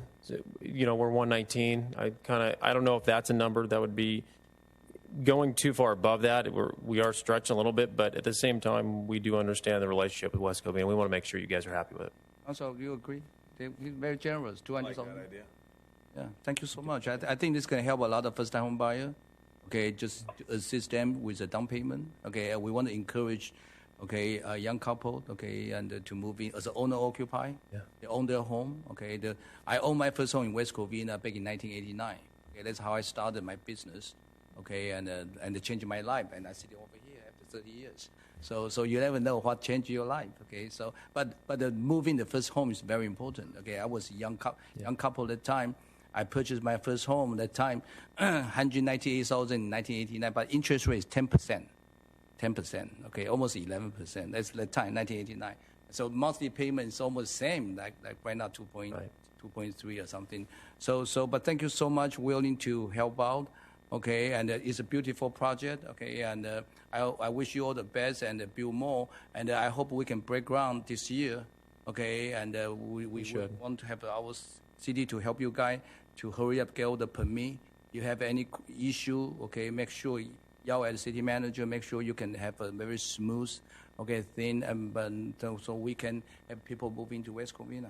Thank you so much. Thank you. Thank you. I see the homeownership assistant program conditions, so looking forward to put those numbers and homes in, so make it official. Thank you. Okay. Thank you. Yep. I'll let Matt take back over. Okay, and I want to move the motion to approve the project, and thank you so much for their project to assist. And I'll second that. Wait, sorry? Oh, that's right. Oh, okay.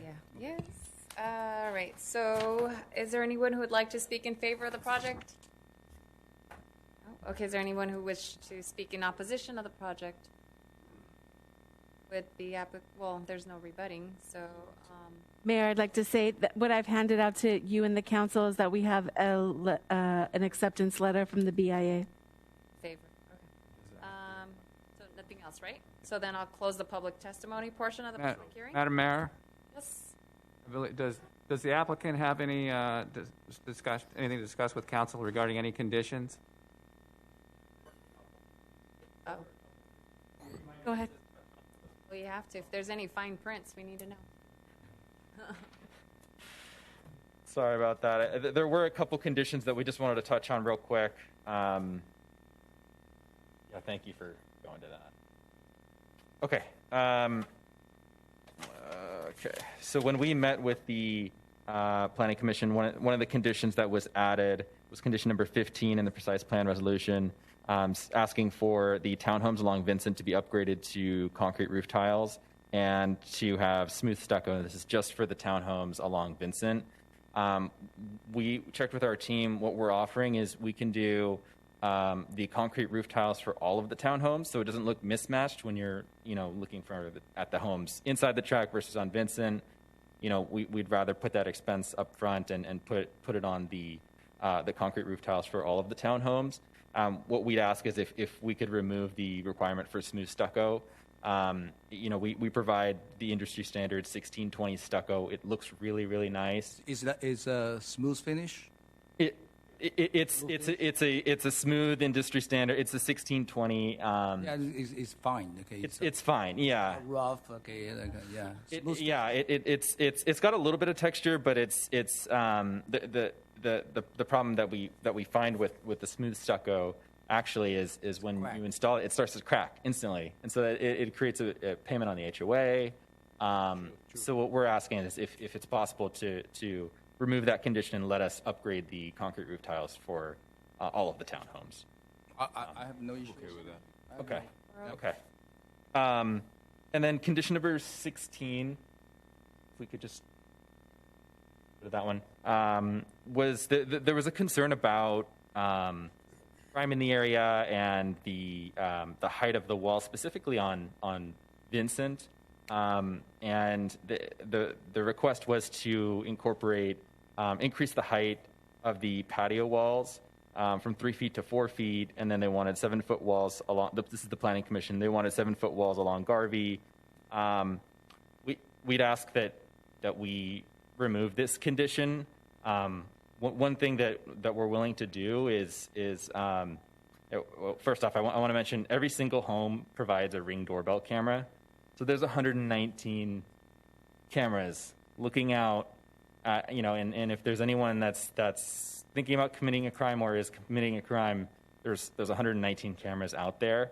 But also, so you have a problem with the 4 feet wall or 7 feet? 7 feet look tall, look like a great wall. China. Yeah, and for us, I mean, we want to design a community that matches the surrounding neighborhood. There aren't 7-foot walls in that area, wall, it doesn't so look we're just asking if it's possible to keep it at the 6. How about the 4 foot? The concern was that someone would commit a crime and they would hide behind a 3-foot patio wall. So they want to increase the height. So your suggestion is no wall at all? Sorry, what was that? So you don't want wall at all? You want? Oh, no, just to reduce it back down to 3. It seemed kind of arbitrary to move from 3 to 4. 3 feet. Yeah, it didn't seem like it. Quickly jump over. Huh? It's a patio wall. It's a patio wall. Do you have a picture so we can you show us? Sure, absolutely. Yeah, Sorry, because I mean I know that is a big concern. Like exactly where. Sure, absolutely. I think the best one would be there's a rendering along Vincent. Yeah. And that's on the street side, right? It's on the street side. That's correct. That's a big concern. That one. Yeah. So those are the patio walls. The request is to raise it from 3 feet to 4 feet.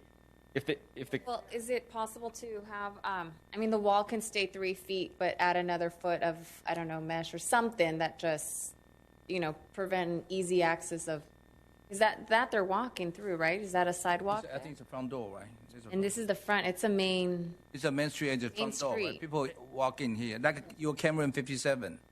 How high is the wall in Cameron 57? The walls we have. There aren't any walls no for wall that at all. one. They're stoops. But this is front door, right? This is access door inside you walk into the building. No, so people park in the back and then walk. And right. So this would be if someone is trying to enter from the front door. If this is an issue, we can agree. We just checked. It's actually 3 foot. It's a design issue. I don't know. You like the 7-foot wall? No, this is not the 7 feet. This here. is the 4. This is the. We can agree. We can agree to keep the 4 feet and then maybe reduce the 7 feet one. Now, when you reached out to the residents, from what I understand, they did not want high front walls, right? They That's wanted correct. the small front walls to match the openness of the rest of the community. So No, this is not 7 feet. No. This is 4 feet. yeah, so I'm talking about even on the 4-foot wall. I'm thinking for curb appeal, for resale, for openness of community, and then to match, especially on the workman side as well. I've been there in the community when I canvassed. I know they did not want walls, so I think. Yeah, we should I didn't consider say like that. Yeah. the 4 feet wall. That's why I said 3 feet. But that other 1 foot of cushion is something else. It's because 3.5. I think he said it's 3. I misspoke. I'm sorry. It's actually 3.5 feet. So the increase was from 3.5 feet to 4 feet. We could go either way. I mean, it seems a little arbitrary that I prefer the 3.5. I don't know if it's, My question is, if there starts to have an issue of concern of security, then what's the recourse for that? You know what? One thing that we could do is, in addition to the Ring cameras, we could look at installing the flock camera system. Oh. We'd be open to looking at installing that. So, thank you. So we're open to that if the council would like to add that. My concern, I just want a beautiful project. Yeah. Okay, the wood, okay, I don't know. Okay, why now? I think the walls were for sound barrier, the freeway. But no, it's Benson. It's Benson Street, right? Yeah, this is. There's a wall on Garvey that we have, and it's I think it's 6. Going to show Can we see the? Yes. Can we see the picture, please? That's the 6. The set. So that's the 6 feet. That's the east. that's the east side on Vincent. Honestly, I think if this is an issue, we can keep. It's up to you guys if we're. No, I mean, I do want beauty, but I also want yeah. security. So Absolutely. if you No, we can do. manage to secure both, do both, then I'm fine with it. But my issue, I mean, like crime's been going up, and I want to make sure security's in place. I prefer beauty. Okay, and the security can controlled by the camera and by the ring. Because you see a lot of townhome, they all have a ring, and you just walk over there and knock on the door. You've been door knocking when you conversing. Okay, so something to me. So you want to see a beautiful project, okay? And I don't know how the ward, okay? I don't know why planning commissioner they want to build a ward. What's the issue for that? But I think there should be let the builder as a market driven. Okay, so people want to sell good property project. So you want to make sure your project is attractive and safe. Right. Okay, so you install the camera, you install the ring for each of the unit. At the same time, you plant tree, you plant, and then you want to. Okay, if people want to break in, how 7 foot they still can jump in. That was the only reason why we brought it up. Security we didn't. And with a ring, with all that, and with a neighborhood watch, if possible. So I prefer give you a description of how you build and to make it attractive. Okay, and then security, you put camera, you put light, okay, and then people will choose because, again, you have to sell it. Right. Or you have to sell it, you have to make sure this is safe and beautiful, and you the builder, you have to make this decision. We have to sell the home to attract people, and then people will willing to pay top dollar, plus you assist down payment program. Down payment assistance program. That's correct. Okay, thank you. Make sure you include the flock. Yeah, absolutely. Yeah. Yeah. Okay. Thank you. Any more requests? You have a lot of requests. No. Sorry.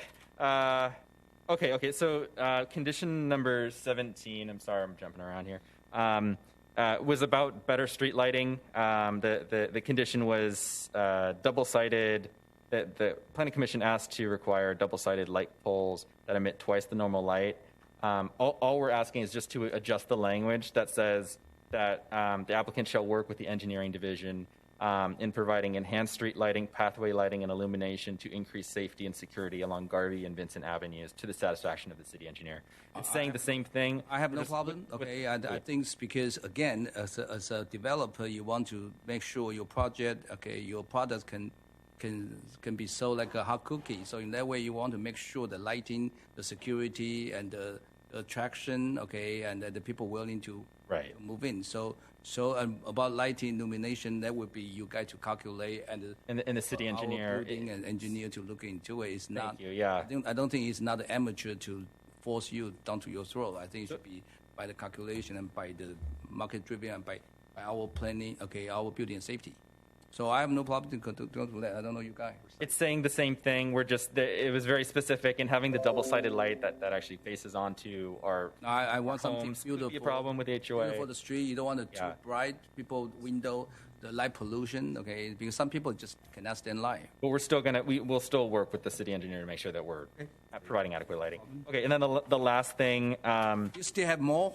I have one more. I promise. And it's condition number 33. The condition just states the landscaping shall include the installation of a 48-inch box portocarpus tree. This is the solution that we worked with the neighbors on the west side.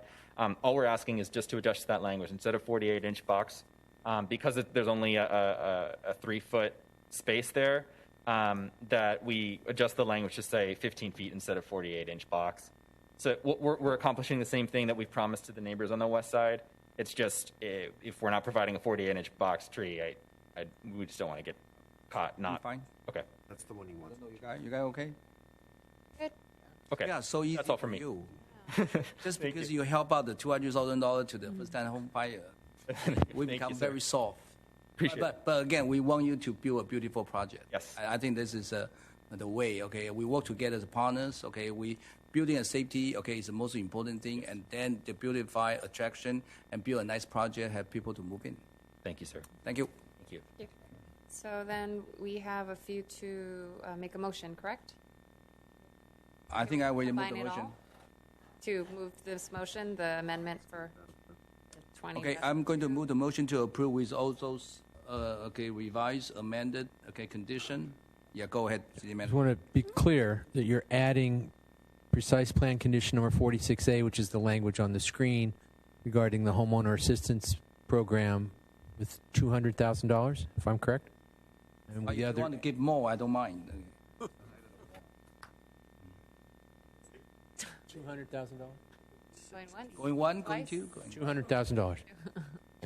And the other conditions, as you... I think we should add more because he has a lot of conditions. He wants to change a lot of stuff. We should increase double. He's a good builder. We should thank him for being I think they're very nice. Okay? All right. Do I have a motion? I moved the We have motion. a motion. We had a second. Did we have a second? Second. Second. Okay.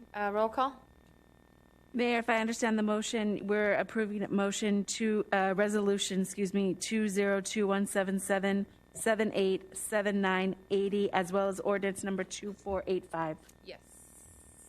I have a motion by Councilman Wu and a second by Councilwoman Diaz. Before I take roll, I'm going to read the ordinance.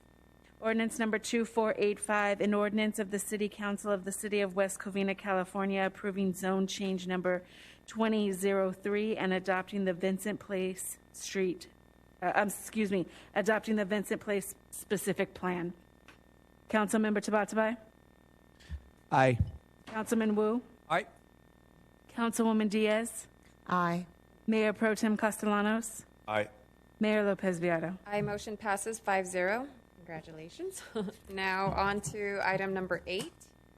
The Cameron 2 residential project is being presented in consideration of a mitigated negative declaration of environmental impact, general plan amendment number 20-04, precise plan number 20-09, vesting tentative track map number 83216, and tree removal permit number 2105.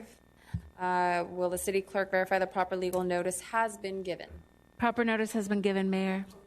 At this time, I shall open to the public hearing. There'll be first presentation of the staff report, then we shall hear for those in favor and those opposed. Finally, the applicant will have the opportunity to give a rebuttal to any testimony received. Mr. Carmody, who will present the report. Good evening, Mayor and Council. We're going to have a brief report from our Assistant City Manager, Pauline Morales. Thank you. Good evening, Mayor and Council members. The item before you tonight is a project that requires the following entitlements: a general plan amendment, tentative track map, a precise plan, a tree removal permit, and a mitigated neg deck for the environmental review. The initial project overview that was submitted by the applicant was it's for a 3.25 acre site. It was for 84 units with 2-car garages, attached 3-story townhomes, with additional 15 parking spaces, a stoop in front along Cameron Avenue for the units along Cameron, at least 101 square feet of private open space per unit, landscape buffers along the back southern portion of the property to the eastern and western, and then 100 plus trees will be installed. At the Planning Commission, they made a couple changes to the conditions of approval. One of that was reducing the number of residential units from 84 to 80, increasing the number of units. And this is the revised site plan per the Planning Commission's recommendation. As you can see, there's units on the southern portion of the lot that were removed to make additional common space and provide additional parking spaces. With the 4 less units, there is 10 more guest parking spaces provided and 3,340 square feet more of common space in the corners. There was additional requirements that the Planning Commission made, including changes to the CCNRs, and then changing the perimeter trees, the type of perimeter trees, including no parking signs throughout the complex, and providing efficient online lighting for safety. Also revising the perimeter wall design to a 6.5 tall medium split fence block wall along the southern portion of the property. This is an aerial view. It's currently office buildings that will be demolished to make way for the project. These are current views, and then what it would be. And this is Cameron 56, which would be adjacent to the property. This is residential behind the property, and then in front is the Floor and Decor Shopping Center. There's, like I mentioned, this is a comparison between what was initially proposed by the applicant and then the Planning Commission's recommendations. As you can see, the changes to the number of units, the parking, and then the common open space. Did want to point out that this property is located within the Downtown District Plan and Code, so there is no requirement for open space, and there is no requirement for guest parking. This is the elevation, the proposed elevation along Garvey. As you can see, there's stoops. It would be contemporary styled with two color schemes, gray tones with white and brownish orange colors, and dark green and olive tones with white trim and tan doors. There's 3 plans for the units, ranging between 1,210 square feet all the way up to 1,796 square feet. All of the units do have a private open space ranging in size. Most of the units do have the parking or the vehicle parking on the, or the garages, sorry, on the first floor, with some having a bedroom. I believe that's Plan 3. The second floor plan includes the living space, the kitchen, the living room, and all of the units, and then a balcony. And then the third floor does include the bedrooms. And so they range, I believe, from 2 to 3 bedrooms. And these are renderings of the projects. They would be similar to the adjacent Cameron 56 with the stoops along Cameron. There is one entry point into the complex. There is significant trees that would be removed and do require a permit. These are the 2 types of trees that will be removed, the Bayan fig and the little leaf fig. The additional requirements for the project include the art and public places, the development impact fees, and then the park fees. This project would also benefit in helping the city meet its RENA numbers.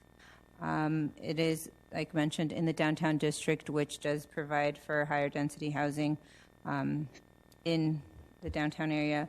And it does create a transition from lower to higher density with 50-foot separation from the single-family homes southwest of the site. As you've heard earlier today, because of the pandemic, community outreach was over Zoom, with the developer doing in-person, email, and Zoom meetings to do community outreach to the neighborhoods. They did provide the required legal notices for the CEQA public comment period and for the public hearing this evening. The staff is recommending that the City Council conduct the public hearing and thereafter adopt the following resolutions, number 2021-81 through 2021-84. The applicant is here and staff's here to answer any questions. Councilman Wu had a question. I have a question. Okay, this is downtown plan, right? Correct. So the city already approved. Okay, from the planning is 84 unit, right?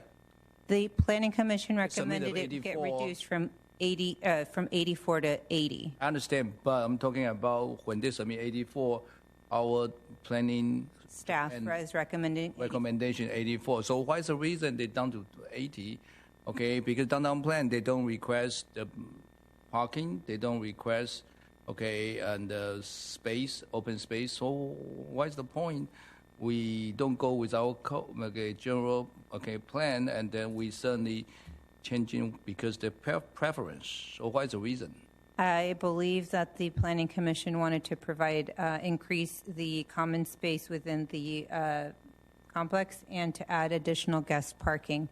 I believe the original project was proposing 15 guest parking. The space they create is so small, it doesn't make any sense. So, what I'm thinking, we should consider it, and with some condition, we give them 84. Right? Because downtown, my understanding is, Okay, what currently is what 26 per acre on this project with 84. Because the state allows 30 per acre in the high density living in our downtown. Yeah. I'm not trying to give you more idea, okay, but give you 26 per acre, I think is pretty okay. Resolution number 2021-83 is approving the precise plan, and in that you have condition of approval L, where it said the applicant shall revise the plans to reduce the number of units from 84 to 80. So if you're going to leave the 84, we would want to delete condition L. Okay. And then the required zoning for the proposed project would be 25.8 dwellings per acre.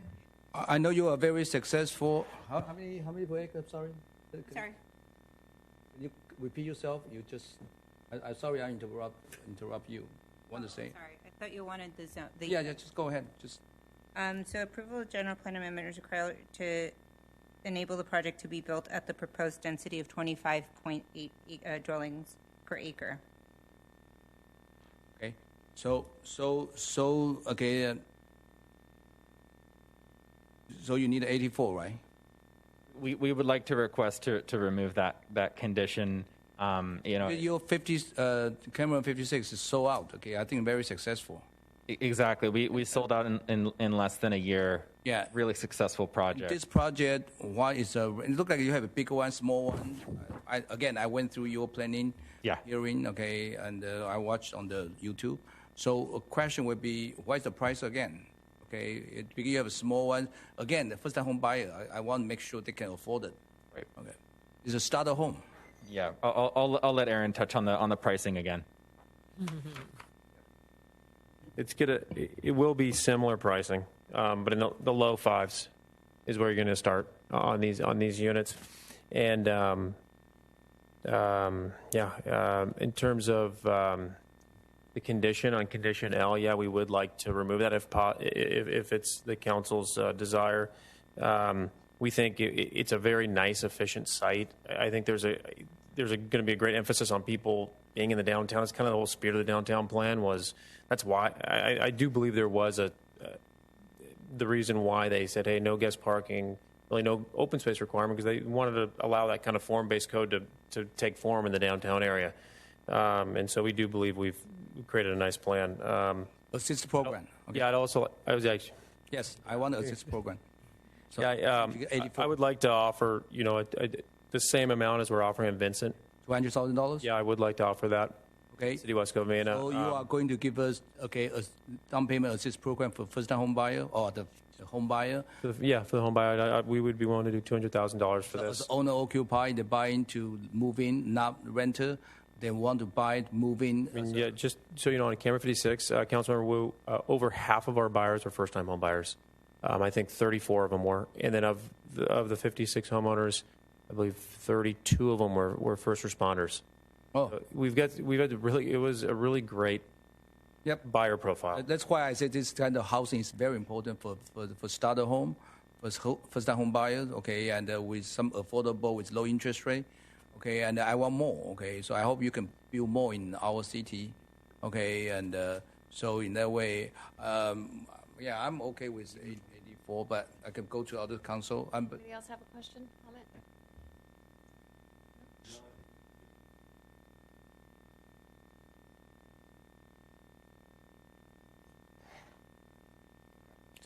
Do you have additional requests? No. That's just it. Just to remove that condition. If condition so this L. one you don't have additional requests. No more. So I cannot squeeze more. No more. Okay. If we could just remove condition L, that would be great. Okay. So and if we approve, how soon you can start? Okay. So tomorrow, if we can make it work. Yeah. So if you can, if you the previous one, 119, we already approved. So when you, lighting speed. Okay. Hopefully when Letty still the mayor, we can break ground. September of this year. Yeah. check. September the 5th is pretty good. September of this year, groundbreaking. Yeah, oh, really? See, you never see such a friendly city council in your life. You can see how West Covina is so pro-business, and they appreciate people come over here, build a nice home or a nice project for us. Thank you. Okay, thank you. As long as it's a win-win situation for, incoming, those come into our city. We need to move the motion. Close the public. Wait, no, I have to allow if there's anyone who want to speak in favor and anyone who want to speak in opposition. Again, Mayor, the only written correspondence the clerk's office received was a letter of approval from the BIA. Okay. So then I guess we close public testimony portion for the public hearing, and then we can go ahead and motion. Okay, I want to move the motion with amended with delete what, L? It's in the precise plan resolution, which is 2021-83, that removes condition L. In the tract map resolution 2021-84, it is the same condition, only it's letter G in that resolution, so you would be deleting those two conditions. And we would add in resolution number 2021-83 under the precise planning division condition UU to include the down payment assistance program. For $200,000. Set forth on this screen. Okay, so move. Second. I'll second. Okay, roll call. I have a motion by Councilman Wu and a second by Councilwoman Diaz to approve resolutions 20. No. I did. I said, is there a I said, is there a second? Okay, just to confirm, I have a motion by Councilman Wu and a second by Councilwoman Diaz to approve resolutions 2021-81, 2021-82, 2021-83 as amended, resolution 2021-84 as amended. Councilmember, is that correct? Yes. Councilmember Tabatabai? Aye. Councilman Wu? Aye. Councilwoman Diaz? Aye. Mayor Pro Tem Castellanos? Aye. Mayor Lopez Viado? Aye, motion passes 5-0. Congratulations. All right, on to any AB. Bring it on. All right, so on to council members' reports. Any AB 1, 2, 3, 4 conference meeting report from council? None. Any council requests? I didn't, not a formal request, just a comment. If staff can be ultra aggressive, we've now approved several high density developments on the west side. And if we could just really be aggressive on looking to bring a grocery store to the west side of West Covina. I know we have North Gate on the west side, but it's on the southern side, and it's really a need. So I just wanted to get that on the record. Thank you. I think I'll add to that these developments, I think, help get that kind of boosted or started, because they always look at disposable income, and so that, my understanding is that the exodus of markets on the west side of town have been largely driven by just a lack of disposable income.